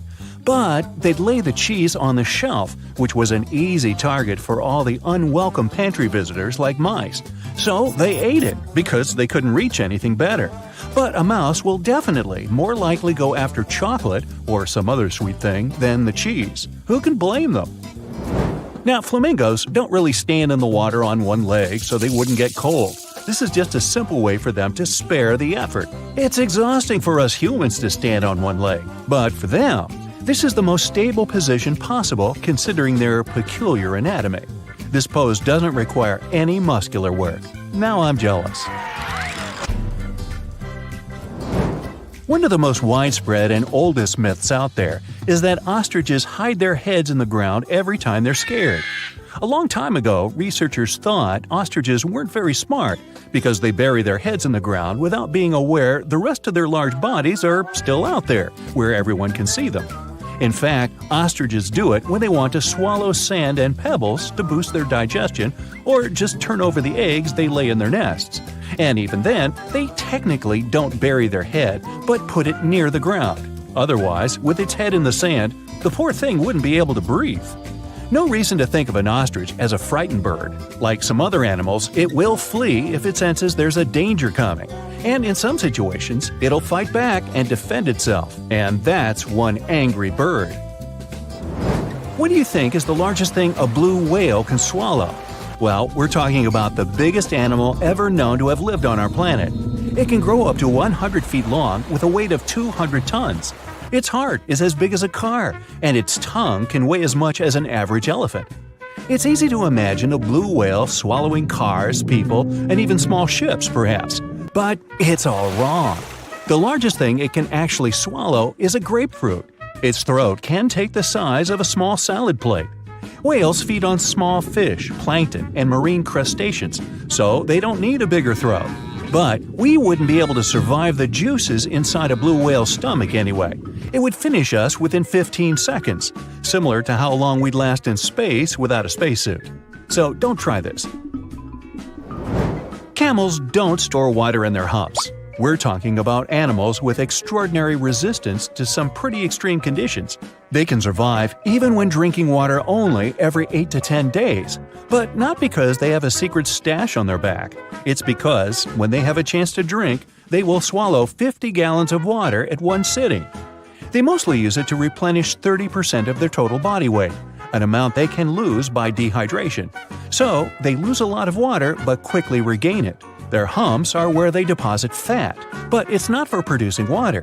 The oxygen camels would need to inhale would cause them to lose too much water because it would evaporate through their lungs. That's why they use fat as a nutritional source for energy. This helps them survive in arid regions and times of scarcity. Now, it's a myth that anteaters vacuum ants using their noses. They don't go around looking for ants and hoovering them through their long snouts. Anteaters have very long tongues. Giant anteaters have tongues that go up to 2 feet long. It's the shape of a strand of spaghetti and covered in spiny hooks and sticky saliva that traps ants, up to 160 times in a minute, which means they eat up to 20,000 insects in a single day. That's a lot of bugs. They open anthills using their claws and then do the rest of the work with the tongue. They don't have teeth, so they only swallow all the insects they catch. Movies might have given you a false sense of security when it comes to dinos. Nope, standing very, very still couldn't save you from a raging T-Rex coming after you. It's a myth. The Dino King had bad vision. These beasts may have seen better than modern-day raptors. They had excellent depth perception, something present in today's animals such as eagles and hawks. Even if, by some miracle, the Dino King can't see you or thinks you're just a small tree or some other object because you're standing so still. They had a pretty good sense of smell. So, the better option would be to run because the T-Rex is not as fast as scientists used to think, up to 33 miles per hour. Considering their anatomy, they could move at a speed of 12 miles per hour. Anything faster than that would have caused serious bone damage. But this didn't stop them from ruling the animal world because there were plenty of dinosaurs way slower than them, so they didn't have to worry about food. Another misconception states that owls can spin their heads, neither more nor less than 360 degrees. Their head spinning does have its limit, 270 degrees in one direction. Since they can turn 270 degrees to the left and right, owls have a 540-degree range of motion. Don't worry, if you touch a butterfly's wings, the animal won't lose its ability to fly. It will survive, despite the common myth that says the opposite. Butterfly wings have scales. When you touch them, some scales might shed off, but it's not a bad thing, because they shed off naturally too. Because of sheddable scales, they can escape more easily if they get stuck and trapped in spider webs. Now, the next myth has inspired many movies, books, and TV series scenarios, but no, wolves don't howl at the moon. They typically howl at night, true, but because that's the period of time when they're most active. They'll also look up while howling since this helps the sound travel. That way, other wolves will hear them from around 6 to 7 miles away. And that's why they howl in the first place, to communicate with each other. They make specific sounds for a certain situation. For example, to help a wolf that lost its pack find its way home. The moon just happened to accidentally be there while wolves were communicating. Okay, giraffes only need 30 minutes of sleep a day. That's another myth. They sleep about 4.5 hours daily. It's not that unusual for animal species that are most active during daylight.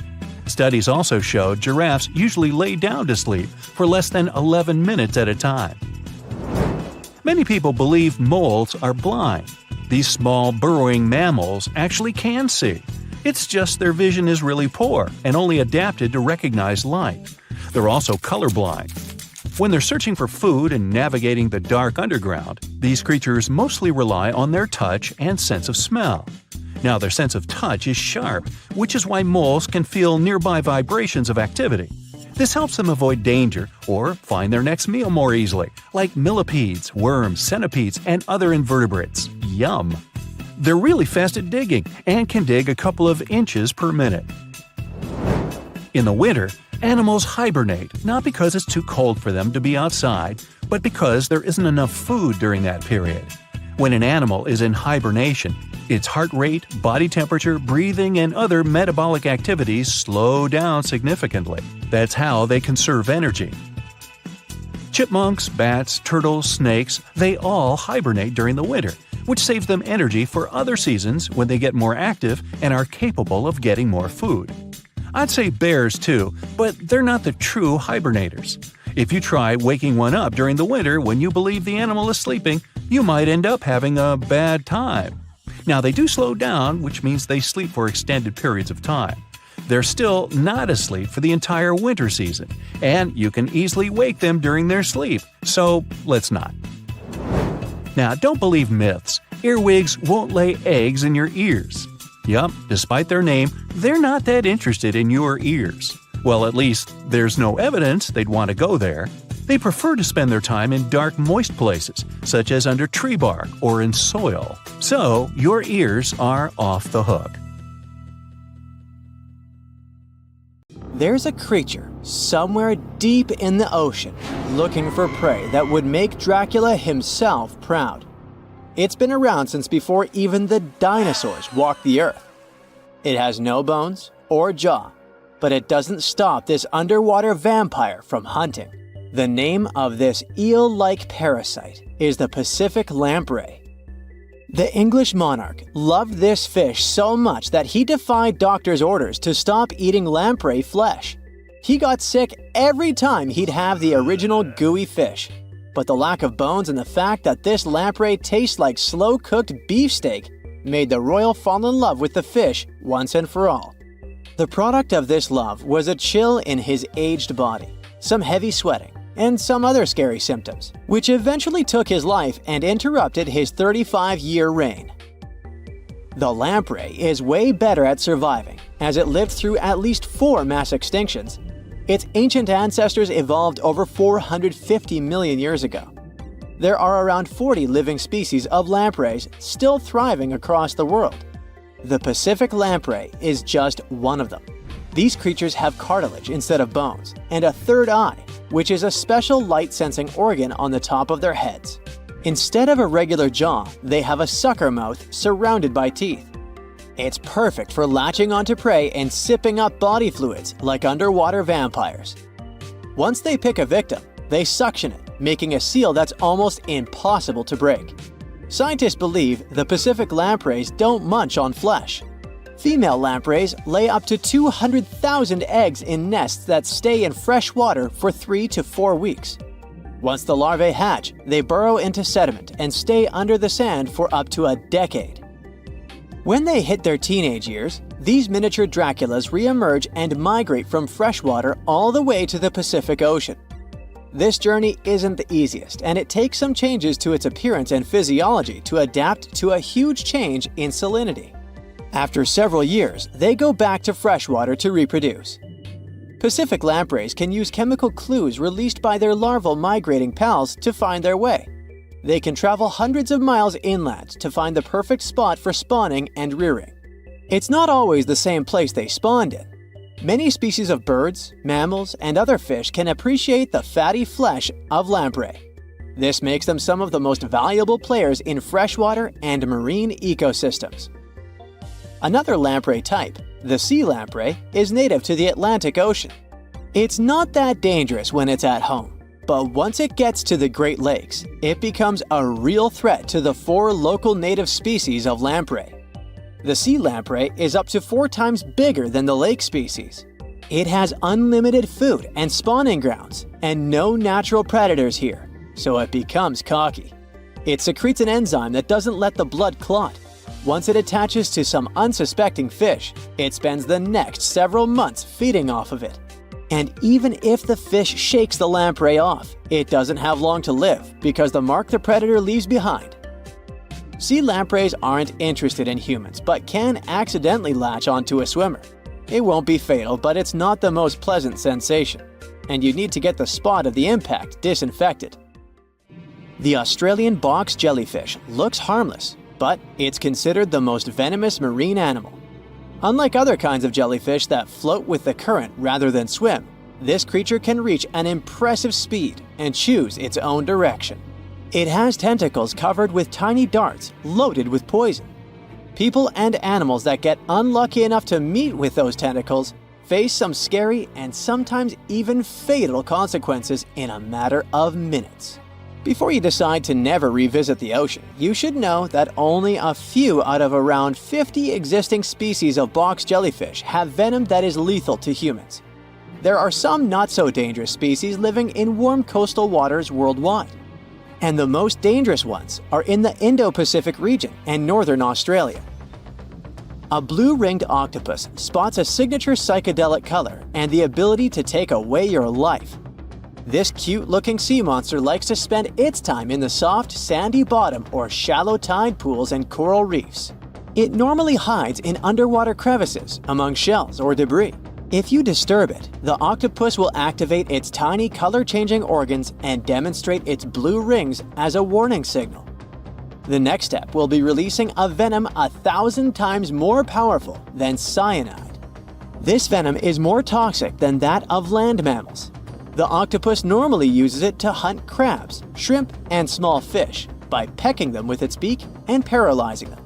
There is no known antidote for the venom, so if you ever see this sea creature, the best you can do is to stay away from it. It bites without any pain, so you might notice when it's too late. The good news is that it's not aggressive and won't go after you unless it's cornered.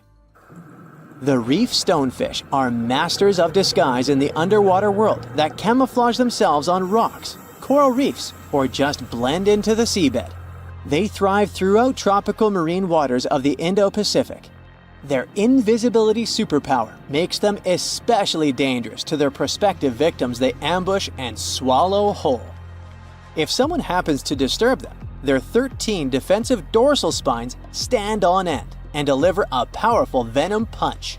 They say stonefish stings are extra painful and lead to scary consequences within minutes. They're called the most venomous fish in the world.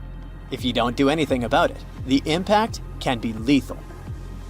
If you ever go diving in the Pacific Ocean, be careful not to pick up a cone snail from the seafloor.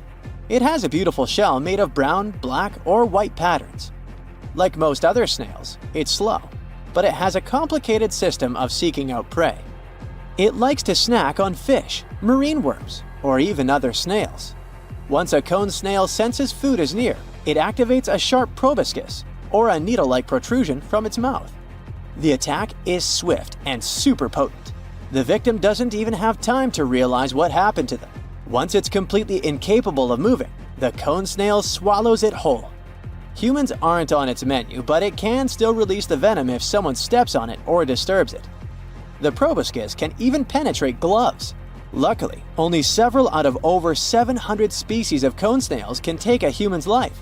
But since there's no antivenom, you better not risk it.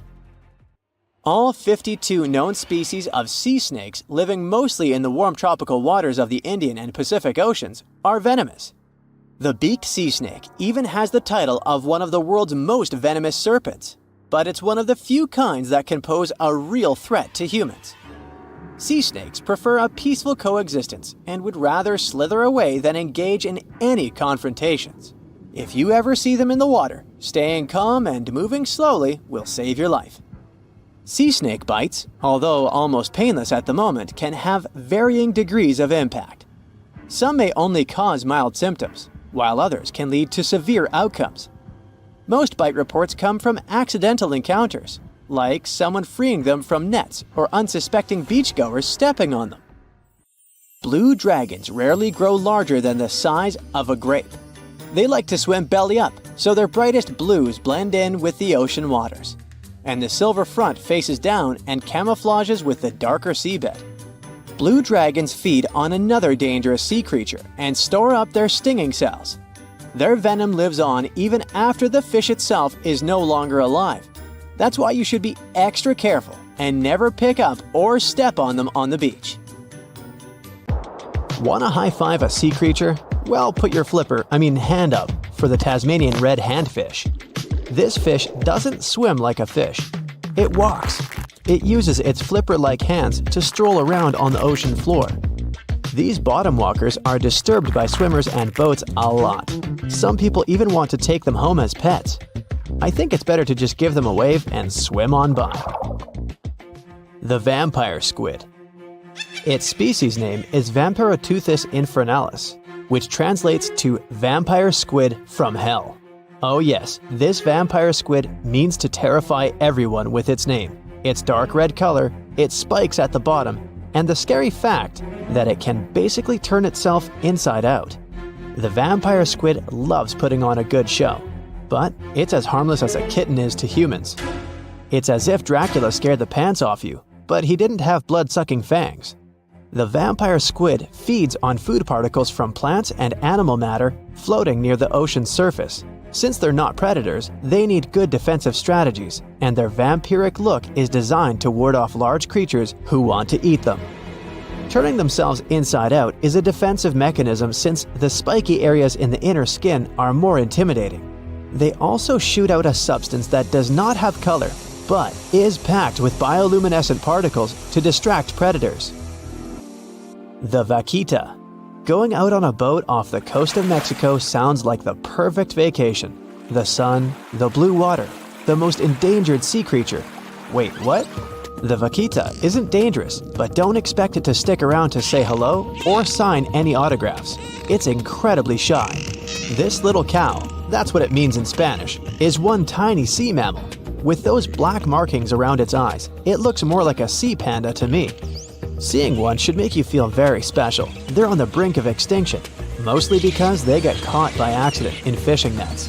It's estimated that there's only 10 left in the wild. The blue dragon. This little creature looks like something out of a kid's fantasy movie.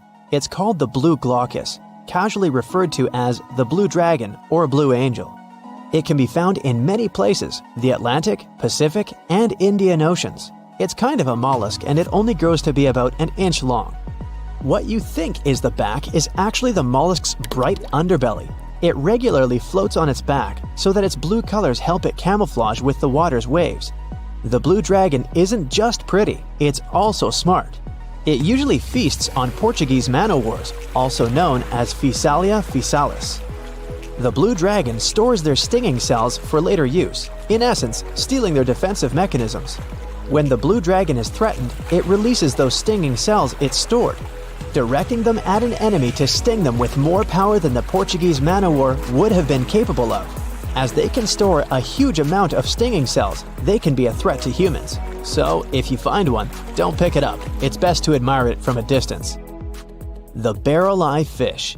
If you ever wanted to have Superman's X-ray vision, looking at the barrel-eye fish will make you feel like you gained that superpower at some point in your life without even realizing it. The barrel eye has a transparent head, so you can see how their eyes and brain look inside. This magnificent creature lives in the deep sea.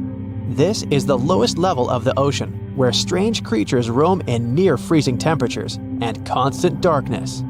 They're exposed to water's pressure that's almost 1,000 times that of the surface. If the idea of the deep sea sends a shiver down your spine, stay tuned to learn about another of its creatures later on. The barrel-eye fish can be found in the Atlantic, Pacific, and Indian Oceans. You might be wondering, why oh why would a fish have a see-through head? And that would be a fair question. Since the species was discovered in 1939, it was believed that the fish's eyes were set to see straight ahead and couldn't move. So it was assumed that they had tunnel vision. Scientists Bruce Robinson and Kim Reisenbichler from the Monterey Bay Aquarium Research Institute recently discovered that the fish can move its eyes vertically to see through the top of its translucent head, thus noticing if there are predators or prey nearby. The transparent head also allows more light to enter so they can detect prey better. It's believed that the barrel-eye fish eats jellyfish and small fish species. If you dive in the ocean at night, you might be lucky enough to see how orange ball corallomorph blooms in the dark. But make sure to be quick because as soon as you turn on your flashlight to take a good look, it will retract its tubes back into itself. The megalodon. The whale shark isn't the biggest shark known to humans. If the entire shark species were a kingdom, the prehistoric megalodon would be the ruler of the sea. Megalodon roamed the ocean a long time ago. About 15.9 to 2.6 million years back between the early Miocene and late Pliocene eras. While they've long been extinct, people are still amazed to learn about these gigantic sea beasts. Megalodon could reach anywhere between 45 feet to 60 feet in length with jaws more than 6 feet wide. A fossil of a tooth that once belonged to a megalodon measured at 7 inches. Needless to say, I'm pretty stoked that these guys have long been extinct. But there's still some adventurers out there hoping to meet this monster one day. The Dumbo octopus. This adorable creature, or creepy creature, or however you want to see it, is officially called Grimpoteuthis. More casually, it's referred to as the Dumbo octopus, named after the Disney character. Though Dumbo, the elephant, not the octopus, was teased for his big ears, it's highly unlikely that this adorable octopus gets teased by its water neighbors.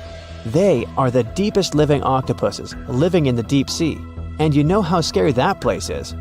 They're only about 8 inches tall and spend their days hovering just above the seafloor eating snails, worms, and other food they find in the current or near ocean vents. There are nearly 17 species of Dumbo octopus, and they all have differences in height, color, and body parts. If you can't get enough strange animals, you'll be glad to learn that the deep sea has barely been explored by humans. So keep an eye out. There are bound to be more fascinating animals discovered in the deep in the future. The sea angel. These creatures might look and sound pretty cute, but their diet is far from sunshine and lollipops. Their favorite food are sea butterflies. They lay mucus traps for them and wait in ambush. The squat anemone shrimp. This shrimp is tiny, only 0.5 inches. It's also known as a dancer shrimp because of its peculiar behavior. When agitated, It raises its bottom above its head and does a little dance. Divers also say it readily jumps on their hands and cleans them. The coconut crab. This guy may look pretty creepy, especially when the sun goes down. Mature coconut crabs are around 3 feet in length. Their preferred foods are coconuts, but they can also hunt down lizards and even large birds. The slender snipe eel. Slender snipe eel is a slim and long creature that's still a mystery for marine scientists. It's 4 feet long and it has at least 750 bones in its spine, which is much more than any other animal in the world. The sea pen. Sea pen is 7 feet long and it has a lot of varieties, but most of them look indeed like a pen or a quill. The similarity is even more striking when the animal has a water-filled bulb that anchors it to the floor. The Persian carpet flatworm. This creature looks indeed like a carpet, despite being very small by comparison. It's only 4 inches long, able to become both male and female. It doesn't really mate with other flatworms. Rather, it fights them for the right to bear posterity. The flamingo-tongued sea snails. Tourists love these extraordinary snails for their pretty colors, thinking it's a shell, but in fact, the shell is quite dull and hidden underneath colorful soft tissues. They eat softer, toxic parts of corals and store their toxins to protect themselves. 70% of the surface of our planet is covered with water. Seas and oceans hide not only diverse inhabitants, but also traces of humanity. Thousands of sunken ships contain pieces of our centuries-old history. Let's look into these depths of the sea and find out what secrets they hide. So, imagine you dive into the seabed and find there, no, it's not the wreckage of a pirate ship of the 16th century. We've seen it many times in many documentary shows and read about it in books, and it's not attractive now. So, you dive into the ocean floor and find a huge porcelain tableware store. And it's not just porcelain that you can buy in the store, but more than 500-year-old dishes. The Chinese Ming Dynasty developed maritime trade for imports from foreign countries several hundred years ago. One ship didn't survive a sea storm and sank somewhere on the northwestern slope of the South China Sea. There, scuba divers discovered a sunken ship with valuable cargo on board. Thousands of porcelain cups, plates, and jugs with beautiful painted patterns lay among algae and sea sand. Experts counted all the items and claimed the ship carried about 100,000 items, but not all of them ended up in the cargo hold. Valuable items were scattered over hundreds of thousands of square feet. A similar case occurred in the Mediterranean Sea. One guy was diving off the coast of Israel and accidentally discovered the oldest sunken sea cargo in the eastern Mediterranean. Pieces of marble sculptures and structures lay on the seabed among the wreckage. They were so ancient that they got covered with algae and became part of the underwater landscape. Another unusual find was discovered in the deep water ridge of the Pacific Ocean, north of the Hawaiian Islands, in one of the largest marine reserves in the world. A research vessel sailed along the seabed and discovered a road. Part of the bottom was covered with yellow brick tiles. It was also like the tile used to cover a swimming pool. The researchers conducted an expedition in this unknown place and posted videos online. They went down to a depth of about 1.8 miles and noticed a strange track on the bottom made of yellow bricks. One of the guys jokingly said that it was the road to Atlantis. In fact, the road led nowhere. And it wasn't made by humans. Nature created this unusual landscape. The place with stone tiles was at the bottom of the lake, located at the top of an underwater mountain. Perhaps once upon a time, it was a volcano. Magma heated the surface, and cracks appeared on the ground. The lines of cracks made the solid surface look like a brick road. Okay, how about something more mysterious? 20 years ago, a Norwegian research vessel discovered strange holes in the seabed in the middle of the Atlantic Ocean. Then, already in 2022, Other researchers found something similar, but at the bottom of the Pacific Ocean. Scientists discovered about 200 holes in 3 different places at a depth of about 2 miles. The holes were arranged in several rows, and a tunnel was under each. But where did it lead? To find out, you first need to find out who made these holes. Scientists studied animals that live at such a depth under enormous pressure. Imagine the weight of several dozen elephants pressed on a small area the size of a palm. That's about the pressure exerted by water in these depths. But still, some marine life has been able to adapt to such conditions. Scientists have seen sea urchins and worms, and even some big fish, but none of them made these mysterious holes. They saw a strange creature with a white and pink-hued body inside one of the holes. It was an amphipod, one of the crustacean family's representatives. Scientists caught it and did a little research. This little crayfish was digging a tunnel with its long claws. It used it as a home to hide and shelter its offspring. Or the small crustacean was digging tunnels in search of food. There's a place in the ocean where many remnants of ships lie on the seabed. And not sailing ships, but the space ones. This place is located in the South Pacific Ocean and is called Point Nemo. This is the most remote place from land on our planet. The nearest island is over 1,000 miles away from here. There's only a boundless ocean and complete loneliness. You won't even meet fish and other marine life here. The place receives little nutrients from the world's oceans because undercurrent and wind almost don't reach this area. There are different microorganisms in Point Nemo, but it's not why we're here. The reason is fireballs that fall from the sky into the water sometimes. And they're not meteorites, but some pieces of space rockets, ships, or satellites that failed. Point Nemo is an ocean desert, so space debris can't harm anyone here. Even if some heavy object provokes a giant wave, it won't reach the nearest land as it will lose all power in the water. Some archaeologists believe the oldest city in the world is about 9,500 years old. But you won't find it on land because it lies on the seabed in the Gulf of Cambay off the coast of India.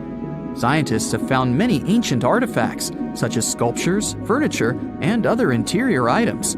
They analyzed a piece of wood found there and determined it was over 9,000 years old. Scientists are still trying to determine what kind of city it was and when it existed.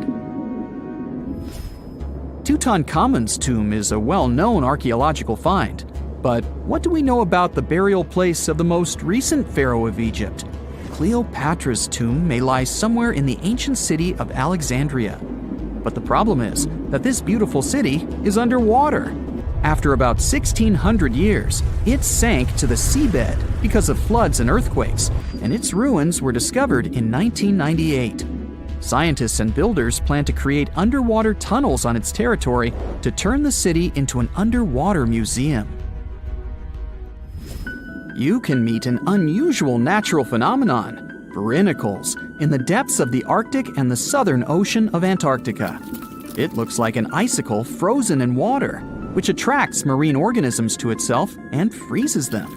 When salt flows out of cracks on the ocean floor, it freezes since its density is greater than the density of the surrounding water.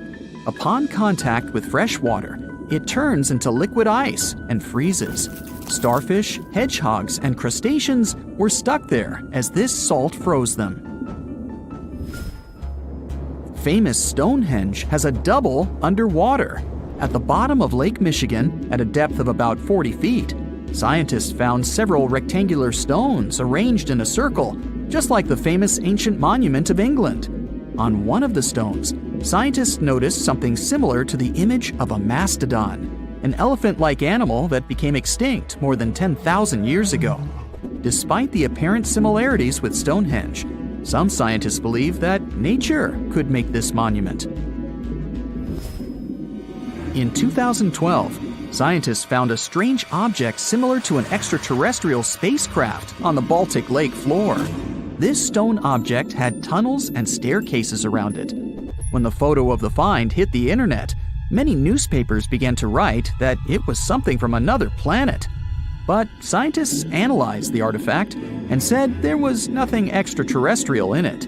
It was a natural rock formation, but no one knows how nature could do such a thing.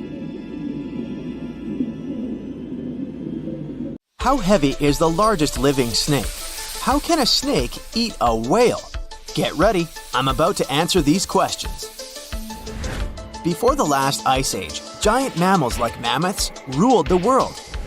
The modern animal kingdom we're familiar with was shaped around 55 million years ago.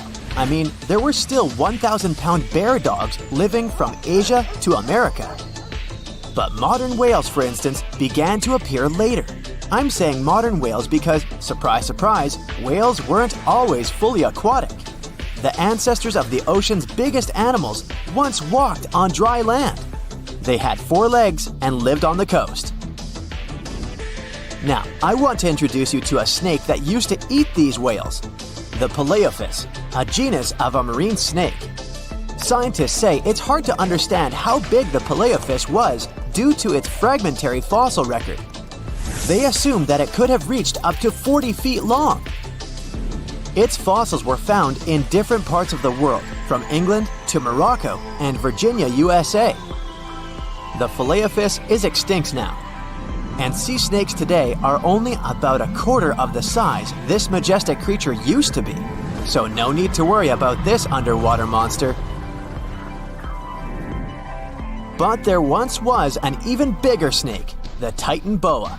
It was around 50 feet long and most likely weighed over a ton. It used to live in what is now known as northeastern Colombia around 60 to 58 million years ago. Scientists say that it mostly fed on fish. Another giant animal that lived in the past was the black Gigantopithecus. These primates aren't related to gorillas. They lived in the area of modern China. Some people believe that they're still alive, but so far, no one has laid eyes on them. Some people even go further and say that the stories of Bigfoot or Yeti are based on these animals. This rodent became extinct about 2 million years ago. Its main habitat was South America, more specifically, Uruguay. What's astonishing about this species is that it was the largest rodent ever known. It was bigger than a bull. Scientists believe that it weighed up to 1,000 pounds. A distant relative of this rodent is still alive today. It's called the pacarana. It's a rare animal that lives in South America. It weighs up to 33 pounds and measures up to 31 inches, not including its cute and fluffy tail. The Arthropleura was an insect that lived in prehistoric times. Imagine a giant millipede measuring up to 8 feet in length. Here you go.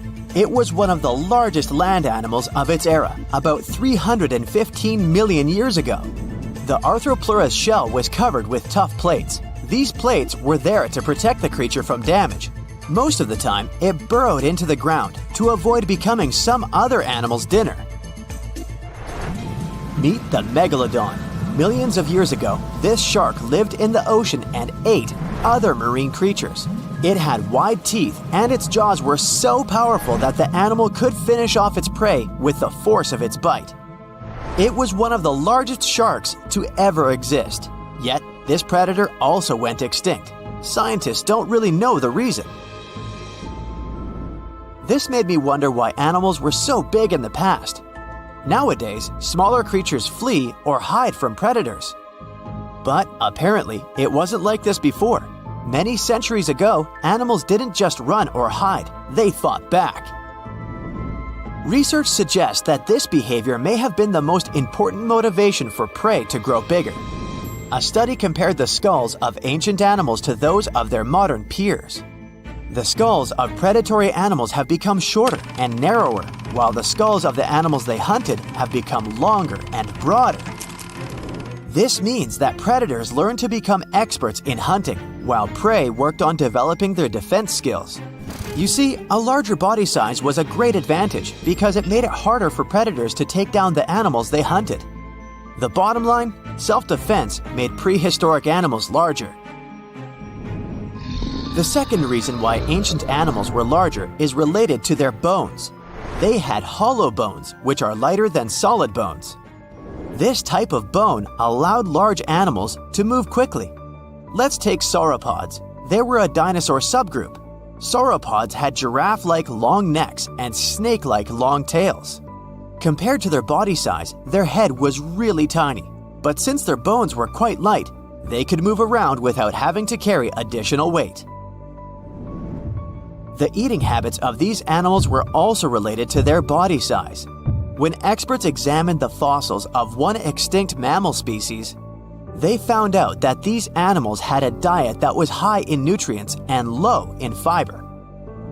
And this mammal was the largest land animal of its period.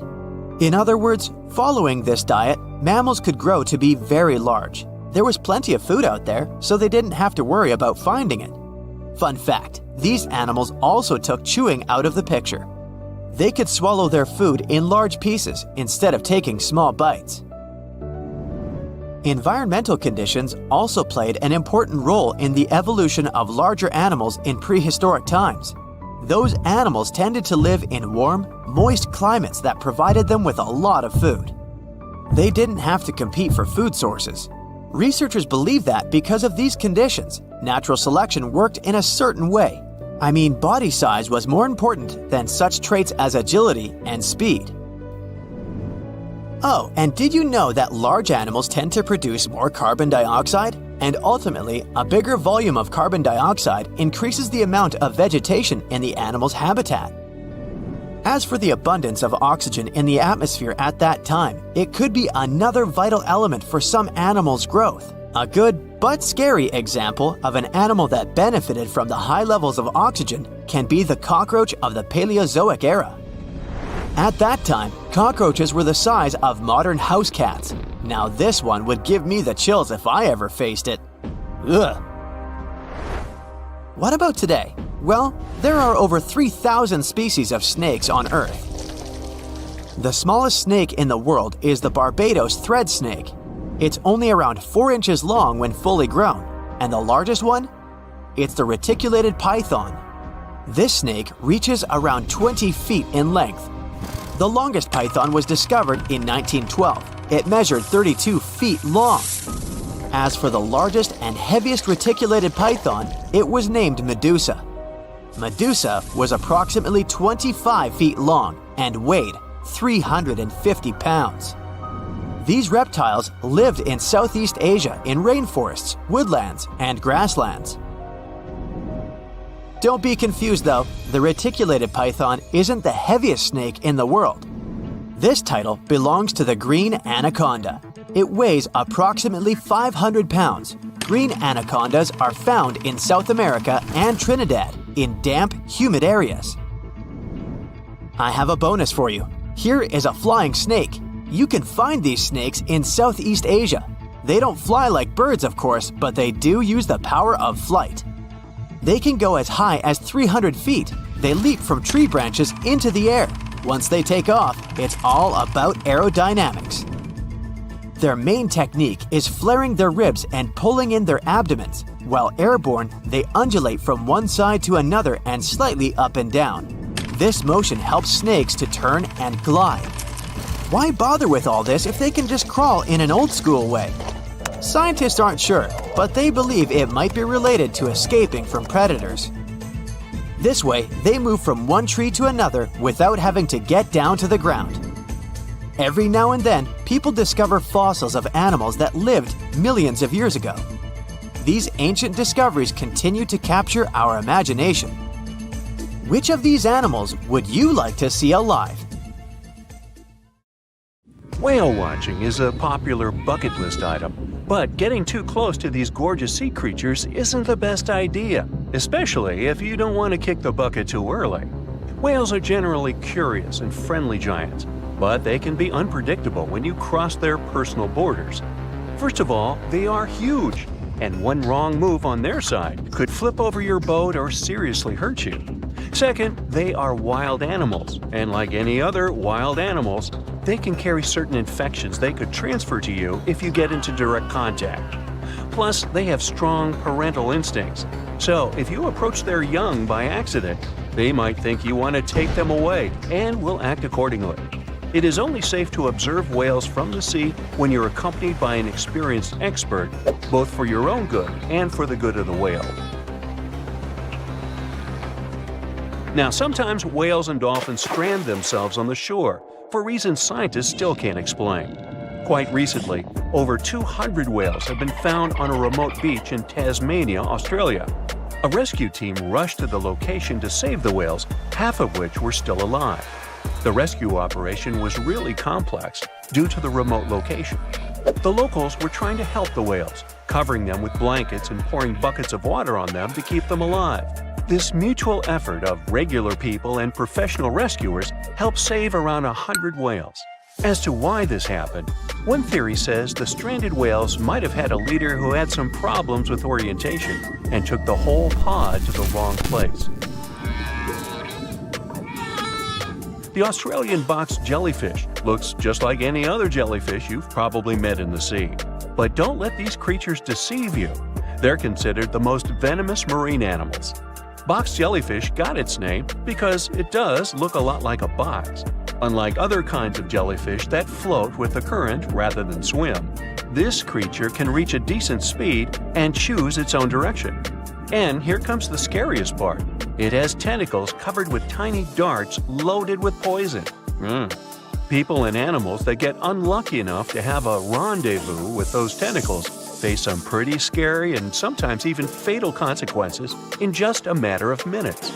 Before you decide to cancel your vacation by the ocean, you should know that only a few out of the 50 species of box jellyfish have venom that is lethal to humans. Ooh. There are some not-so-dangerous species living in warm coastal waters worldwide, and the lethal ones reside in the Indo-Pacific region and northern Australia. Good day, mate. A blue-ringed octopus likes to pretend its only outstanding feature is the psychedelic color, but it can quickly and easily take away your life. This cute-looking sea monster likes to spend its time in the soft, sandy bottom or shallow tide pools and coral reefs. It normally hides in underwater crevices among shells or debris. If you somehow manage to find and disturb it there, the octopus will show you its signature blue rings as a warning signal. And if you don't get the hint, it will introduce you to its other signature feature, a venom 1,000 times more powerful than cyanide. One octopus has enough of it to do away with 26 people within minutes. This venom is more toxic than that of land mammals. The octopus normally uses it to hunt crabs, shrimp, and small fish by pecking them with its beak and paralyzing them. The same can happen to a human victim. You'll unlikely even feel the bite until it's too late. The good news is that there have been no known cases of such incidents since the 1960s. If you don't disturb the blue ring octopus, it will never attack you first. If you enjoy picking shells on the beach, make sure the ones you collect don't belong to a cone snail. It's nothing like its relatives living on land and eating fresh leaves and bark. There are over 500 species of this venomous sea creature, and a few that can really hurt you. These little snails are extremely vicious, just like Jimmy from 3rd grade. They inject their venom through a harpoon-like tooth. The consequences of this injection can be quite terrible for you. Now, are you afraid of snakes? Well, I have some bad news for you. You can't escape them even in the water. Certain kinds of these creatures have adapted to live both on land and in the sea, especially in the warm waters of the Indian and Pacific Oceans. All the species we know so far are venomous, and sometimes an encounter with them can be super dangerous. The good news is that they only bite if you disturb them. So the safest way to go is in the opposite direction of these slithery sea creatures.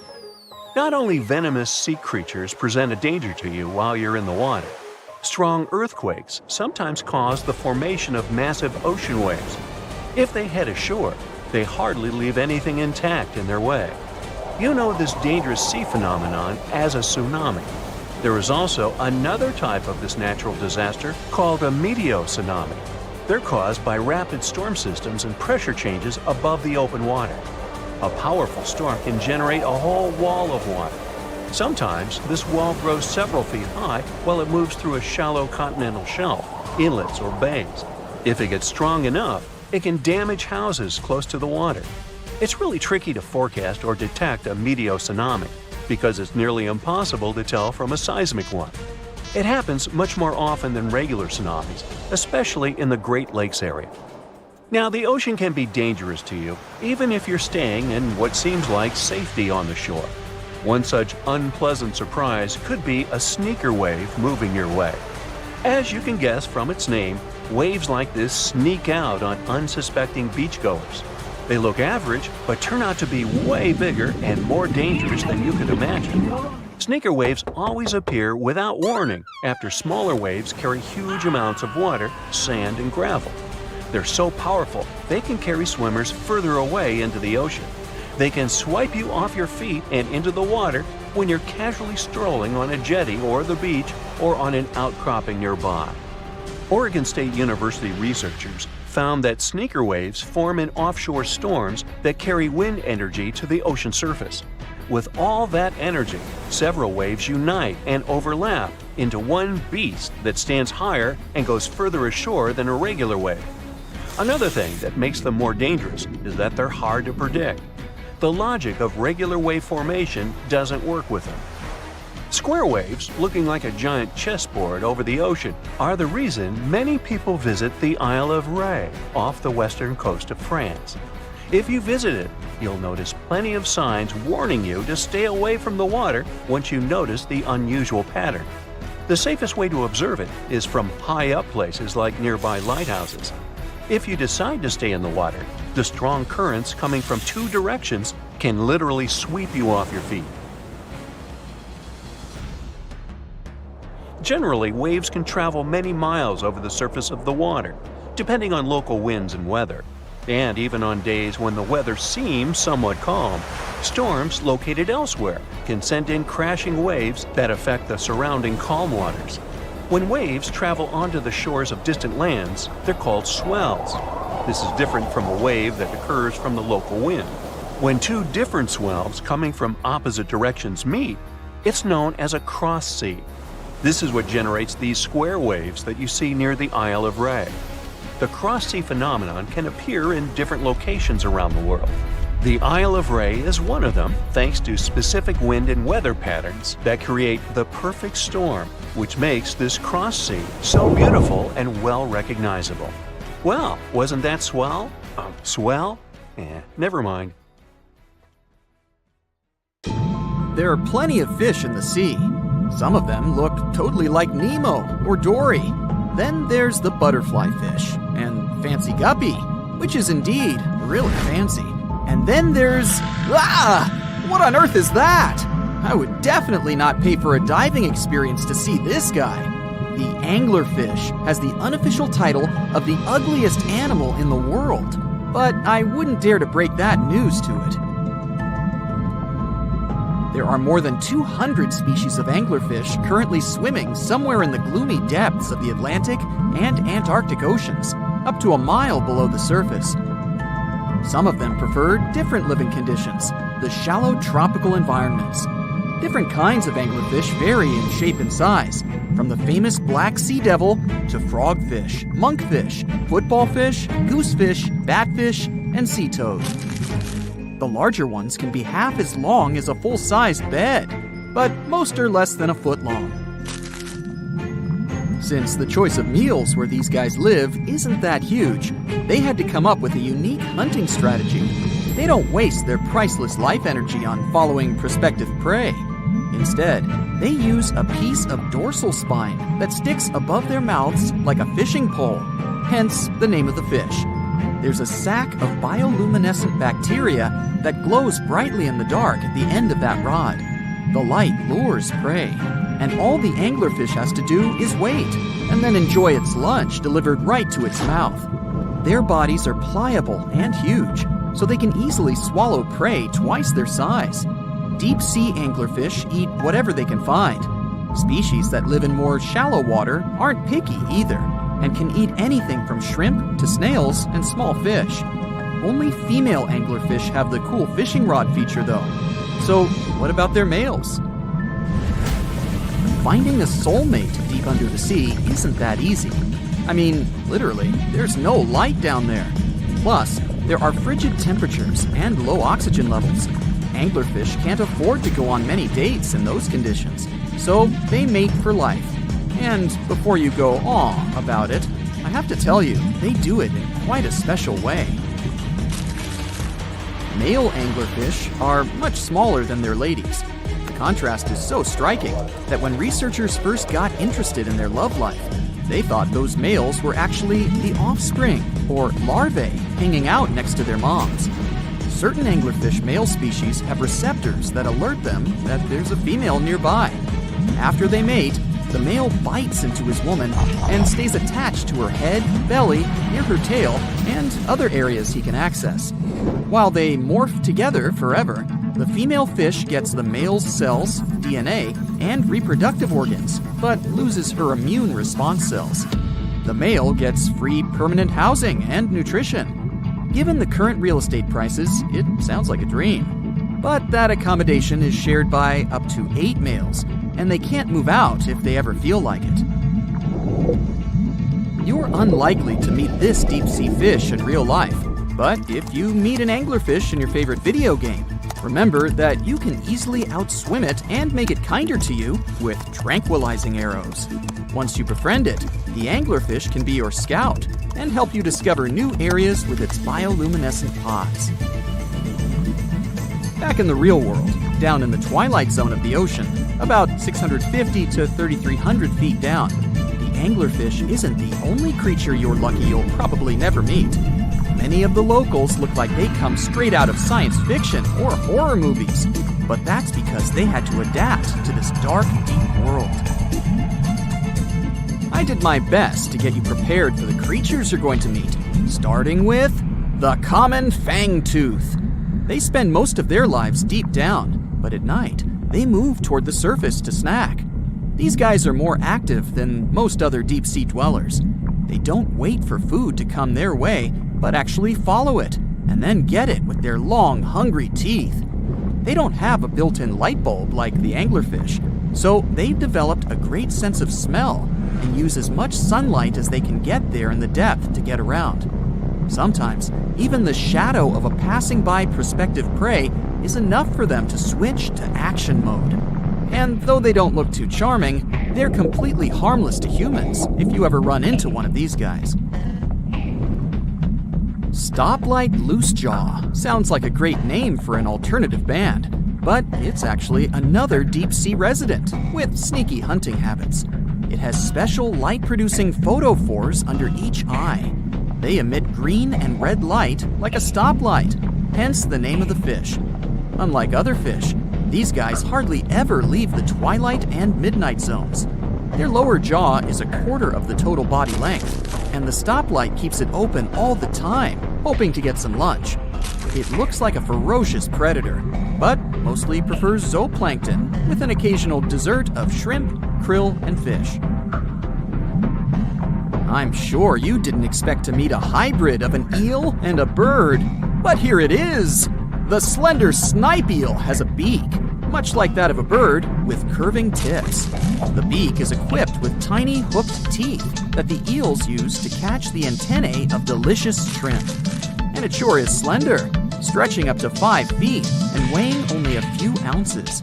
Scientists don't know all of this guy's secrets, since it's pretty tricky to study in their natural habitat. But it looks like they only produce offspring once in a lifetime, and then pass away. Glass squids like to take it easy in life and literally go with the flow. They're filled with a solution which is lighter than water, so they don't have to make any effort to move around the deep sea looking for food and partners. These creatures are transparent, so they blend into any landscape and don't even cast a shadow while moving. Talk about a great survival tactic. If danger finds it anyway, it can transform into a lumpy ball, pushing its head and tentacles into its mantle cavity. It can also release ink into the mantle and go from transparent to black. The same ink can protect it against hungry whales and seabirds. Another tactic they use to scare off predators is to activate their light-emitting organs around their eyes. I'm getting hungry. Maybe I can snack on this sea cucumber. Ouch, it's moving! So I guess it doesn't belong in a salad after all. These soft-bodied fellows live in all parts of the ocean, from shallow waters to the deep underwater world. Most of them slowly move around with their tiny feet, but some crawl around by flexing their bodies. Sea cucumbers can shed their internal organs when there's a predator approaching. Those sticky organs distract the intruder, and the happy cucumber moves on and just grows the organs back. What's that glistening in the distance? Looks like someone dropped gems in the water. That's a sea sapphire, also known as the most beautiful animal you've never seen. Some males of this type of copepod can change color from deep blue to purple, red, or gold. 1 second later, it's gone. And it's back, shimmering bright. The secret to this magic is that their bodies are transparent and reflect light differently at certain angles.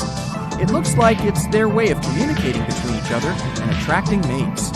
Female sea sapphires don't have the same superpower, but their eyes are bigger compared to males, probably to spot them from a distance. Males roam wild and free, and their ladies stay in the crystal palaces of strange barrel-shaped jellies called salps. The Heikegani crab lives off the coast of Japan and has a distinct pattern on its shell that looks like a human face. More specifically, the face of an angry samurai, hence the nickname, the samurai crab. The scarlet-striped cleaning shrimp is a natural hitchhiker. It stands on the sea floor and waves its long antennae for fish and sea animals to go down and pick it up. Then it pays for the ride by cleaning the host from bacteria and plankton. Sea salps are often confused with jellyfish, although they're closer to Portuguese man-o'-war. They're very quick to mature, growing from newborns to adults in less than 48 hours. The Galapagos Islands are legendary. They've got giant tortoises, blue-footed boobies, Sally Lightfoot crabs, and red-lipped batfish. But if you've ever swum around there, you might have seen something really unexpected in the water. Iguanas. Everywhere. These large marine reptiles eat the algae that grow on underwater rocks. They're strict vegetarians. I bet the fish are happy about that. A long flat tail designed for swimming helps them move around, and sharp claws keep them on the rocks for their daily sunbathing sessions. But watch them closely, they sneeze a lot. They haven't got a cold or anything, they're sneezing out salt. A special gland keeps the salt out of their nose, and they've got to get rid of it somehow. Sounds painful. What's cool is that they don't mind us in the water with them. Because the islands have been so isolated, the creatures here aren't afraid of humans. Fish can fly too. Thanks to their wing-like fins, flying fish can soar a distance of about 600 feet, almost as long as 2 football fields. They need flight to escape from predators. The skeleton shrimp could be the stuff of nightmares if it wasn't so tiny.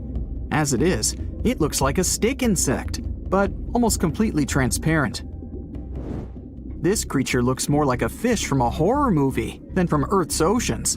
The sea devil anglerfish resides at a whopping depth of 3,200 feet and has no shortage of weird features: razor-sharp teeth, a misshapen body, and an unsettling stare.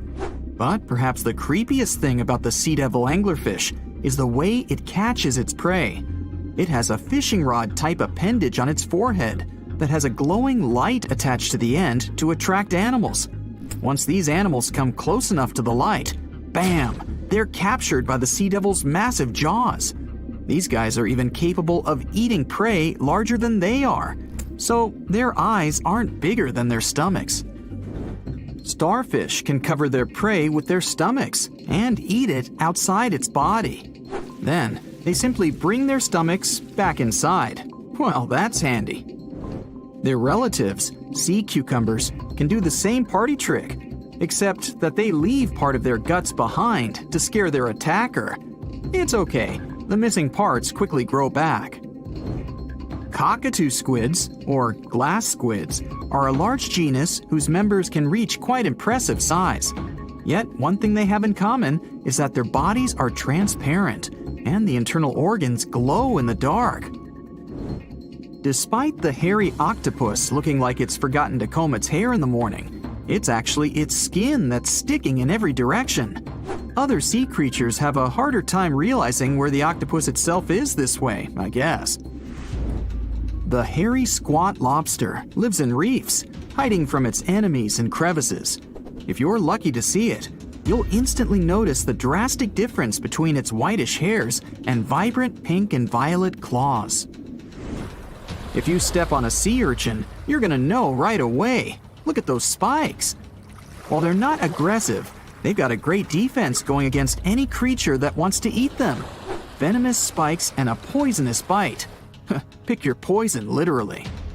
They live in all the oceans of the world, so avoiding them is out of the question. They mostly hang out in shallow water, hiding in rock pools and reefs.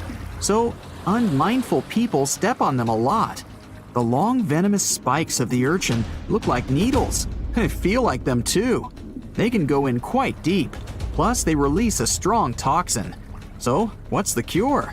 Remove the spikes quickly and wash with salt water.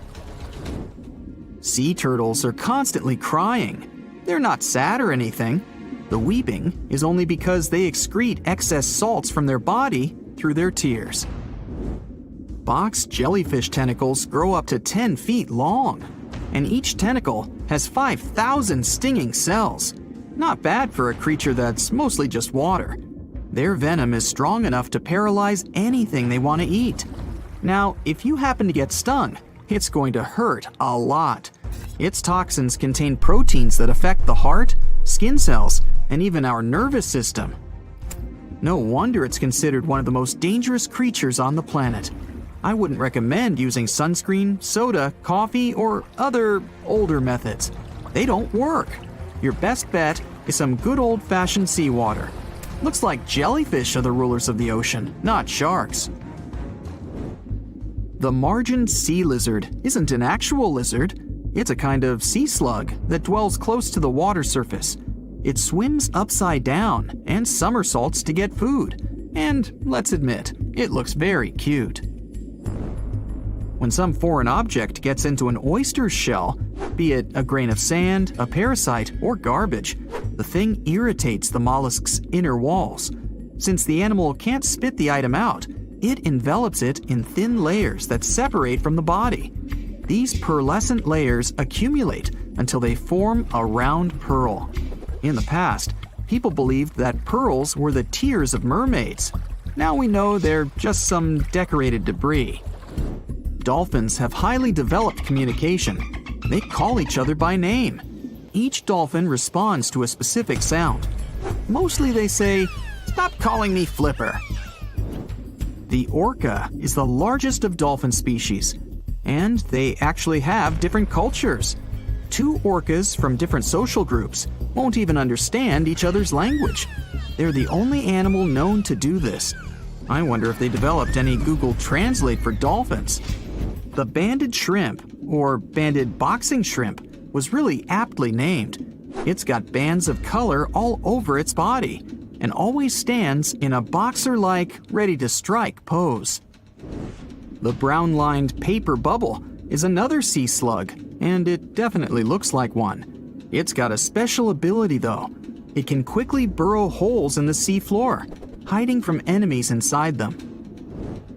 The snakefish, as the name implies, looks a lot like a snake, but it has a very distinctive feature.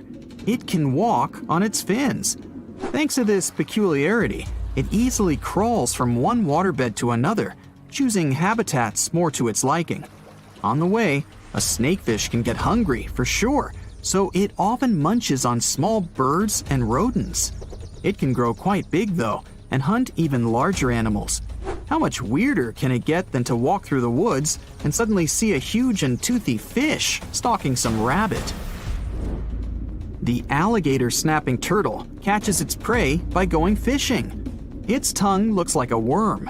and the turtle waits with its mouth wide open at the bottom of a stream, lake, or pond until some unsuspecting fish takes the bait. Then, snap! The jaws come together faster than the blink of an eye, and dinner is served. The mossy jellyfish is normally invisible in the dark abyss where it dwells, but when exposed to light, it will reflect it and shine beautifully. The black swallower might be small, but make no mistake, it could easily gulp down your favorite puppy. It can open its mouth extremely wide, allowing it to swallow prey twice its size. The African tigerfish will eat whatever it finds, and given its own size and that of its monstrous teeth, you can imagine it finds a lot of food. It mostly feeds on other fish, but when nutrition is scarce, it can jump out of the water and catch both insects and small birds right in the middle of the flight. It's not so big as to eat a human, of course, but the name should warn you that it can easily take a bite out of your arm or leg. Your brain controls your arms and legs, but with an octopus, each arm is actually kind of independent with its own special brain, held together by a bigger central brain, kind of like the conductor of an orchestra. The central brain sends higher-level signals to each arm, saying things like, "Move to the left, there's a crab behind the corner," or "Touch this silly human's foot, let's mess with him a little bit." No matter how smart their arms and legs might be, an octopus still needs to look after them all the time. Lions, dogs, cats, all these mammals sleep in pretty comfortable positions. But not whales. They look like giant floating loaves of bread, which is a scene one diver accidentally came across in the Caribbean Sea. 6 whales were just standing upright with their tails pointed down at a depth of about 65 feet below the surface. Scientists discovered that when sperm whales take a nap, they stay in this position for 10 to 15 minutes. They don't move or breathe. But these creatures spend only 7% of their time asleep, far less than other mammals. Usually, they either rest peacefully in the water or relax, slowly swimming next to other marine animals. When they're moving and sleeping at the same time, they're actually taking a nap. These animals can't go too deep and need to stay close to the surface. Great white sharks sleep and hunt at greater depths, which means one less thing to worry about when taking a quick nap. Plus, it gets pretty cold the deeper you go, and whales need warmer environments that can help them maintain the temperature of their large bodies. When alone, dolphins enter a stage of deep sleep. It usually happens at night and lasts for only a few hours at a time. While sleeping, the animal floats at the surface. It shuts down half of its brain, I can relate, together with the opposite eye. The other half is at a low alert level, awake and ready to react if some unwanted visitor comes closer. The part of the brain that is awake also sends signals when it's time to go up to the surface to take a breath of fresh air. Marine mammals have the blowhole. That's a flap of skin they can open and close whenever they want. People breathe automatically. Your body knows what it needs to do even when you're sleeping. But whales and dolphins have a voluntary breathing system. It means they need to consciously go to the surface to get some air. And one part of their brain needs to always be awake to inform the animal it's time to go up. Whales and dolphins can hold their breath way longer than other species. They also have a higher tolerance for carbon dioxide and can take in more air. Their red blood cells store more oxygen too. Whales and dolphins' blood goes only to those body parts that really need oxygen. If a whale only uses its brain, heart, fins, and some other muscles needed for swimming at the moment, those will also be the only body parts that will get the oxygen. Digestion or other functions can wait. The ocean is not a place where you can relax and peacefully fall asleep. While sleeping, fish reduce their activity. Their metabolism becomes slow. Some of them keep floating in the same spot. Others find a safer place among corals or in the mud. Early in life, dolphins learn to make a unique whistle that helps others from their pod to identify them. That means these specific whistles are their names, and dolphins do respond to them. Clams have feet. It looks like a large tongue that sometimes protrudes from the shell, but that's actually the foot. and it's relatively long compared to the length of the animal. Clams use this limb to dig themselves in the sand. The blue whale is the largest living animal, and it's also larger than the majority of dinosaurs used to be. They can grow to more than 100 feet long and have a weight of almost 200 tons. That's like 50 adult elephants. A blue whale's tongue alone can weigh more than one elephant. Such a giant surely needs to eat a lot, 500,000 calories in just one mouthful. The blue whale's heart is the size of a small car and weighs 1,300 pounds. To move the blood through such a giant body, the heartbeats are so strong you can hear them even from 2 miles away. The heart of a whale beats only 8 to 10 times per minute. The whale is one of the loudest creatures out there. Its call can go up to 180 decibels, which is as loud as a jet plane. Almost 95% of jellyfish's body is made of water. For comparison, the human body is 60% water. It's probably not a surprise since jellyfish don't have a heart, blood, eyes, or brain. The other 5% of their body weight is proteins, muscles, and nerve cells. Jellyfish have been around for more than 500 million years. This makes them older than dinosaurs. These creatures haven't changed much, and today's jellyfish are pretty much like their ancestors. These creatures live in the ocean, but in 1991, more than 2,000 jellyfish polyps were taken into space. Scientists wanted to see how they would react in the environment with no gravity. The jellyfish reproduced and created 60,000 new polyps, but unfortunately, those couldn't function normally after getting back to Earth. One species of jellyfish can literally live forever. As it grows older, the critter goes down to the seafloor to become a polyp again, and that polyp turns into a new jellyfish with the same genetics.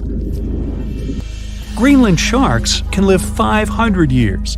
This is an animal with almost the longest lifespan among vertebrates. Sperm whales are sociable creatures. They spend their life surrounded by their family.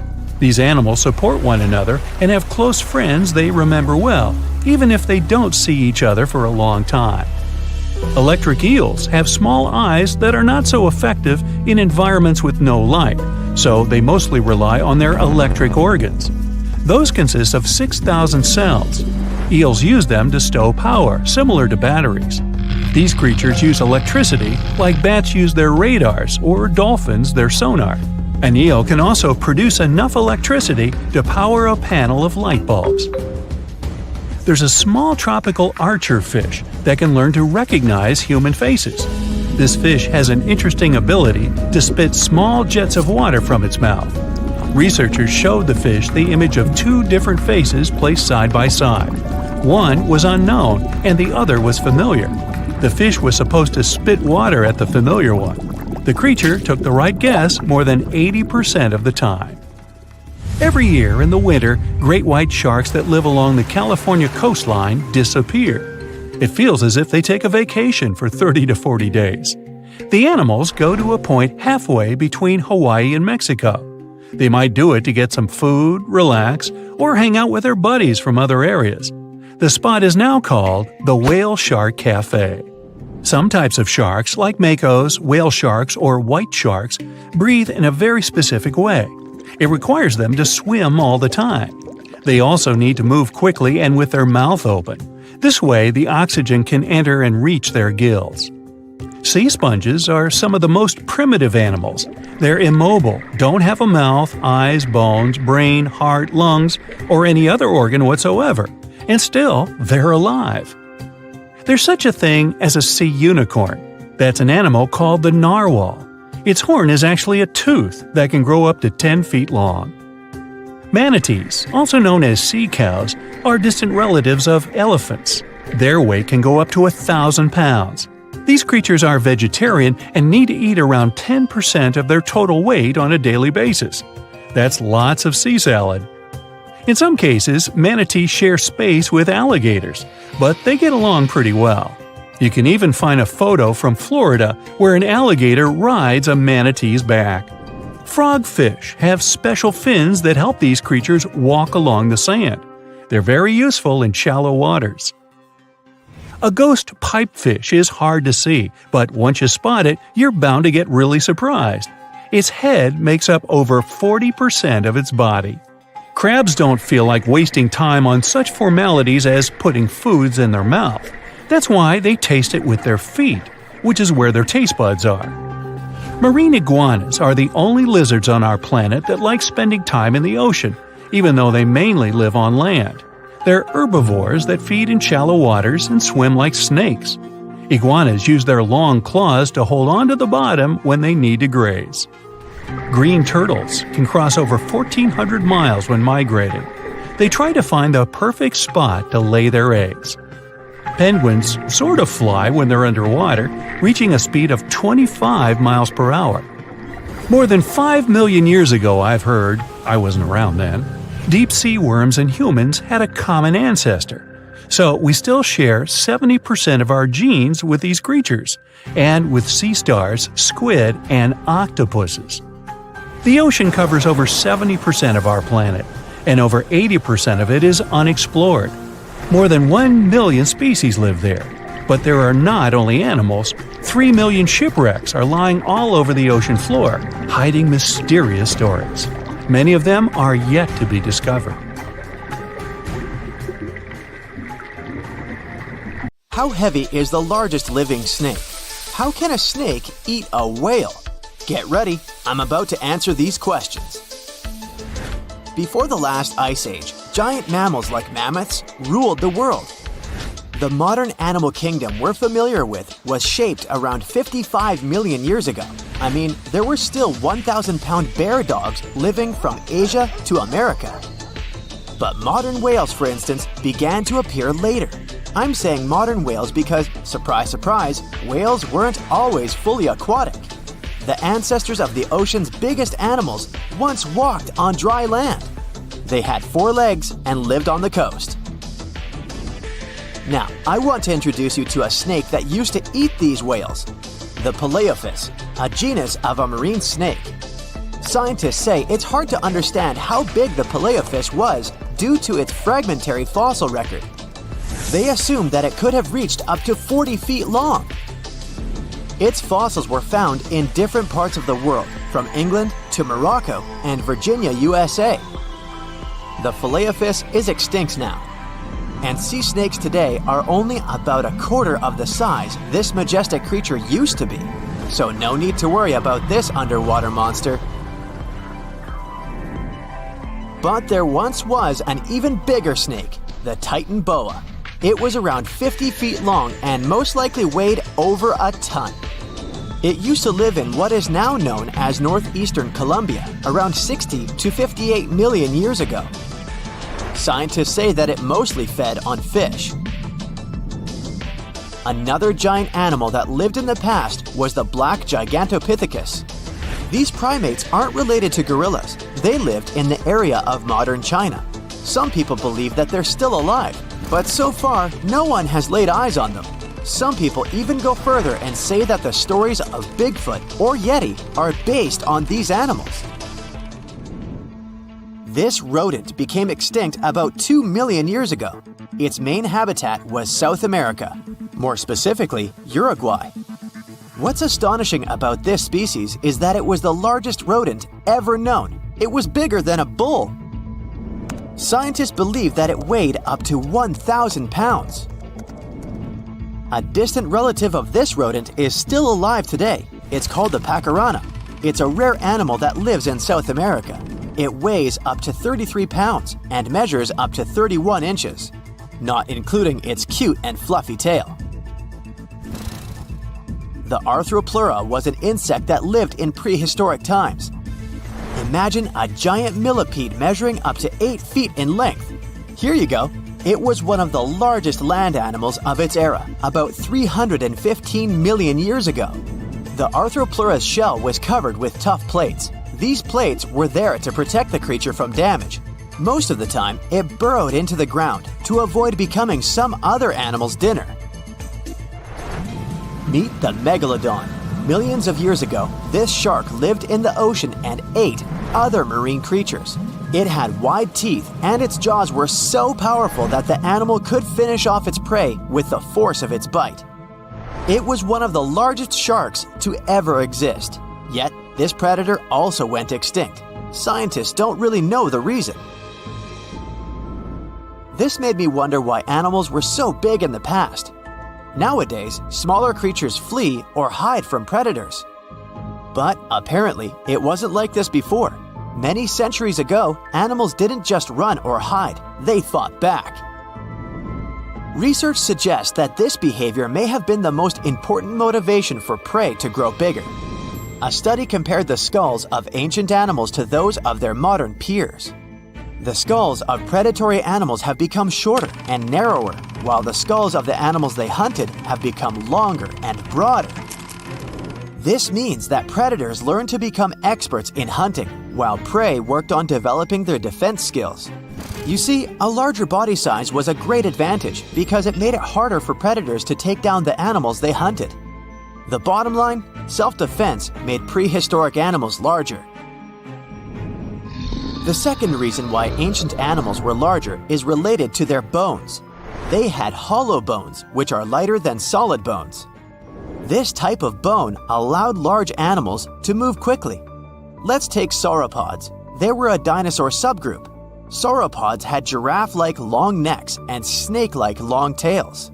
Compared to their body size, their head was really tiny. But since their bones were quite light, they could move around without having to carry additional weight. The eating habits of these animals were also related to their body size. When experts examined the fossils of one extinct mammal species, they found out that these animals had a diet that was high in nutrients and low in fiber. And this mammal was the largest land animal of its period.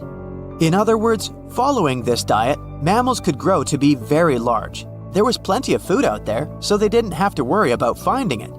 Fun fact, these animals also took chewing out of the picture. They could swallow their food in large pieces instead of taking small bites. Environmental conditions also played an important role in the evolution of larger animals in prehistoric times. Those animals tended to live in warm, moist climates that provided them with a lot of food. They didn't have to compete for food sources. Researchers believe that because of these conditions, natural selection worked in a certain way. I mean, body size was more important than such traits as agility and speed.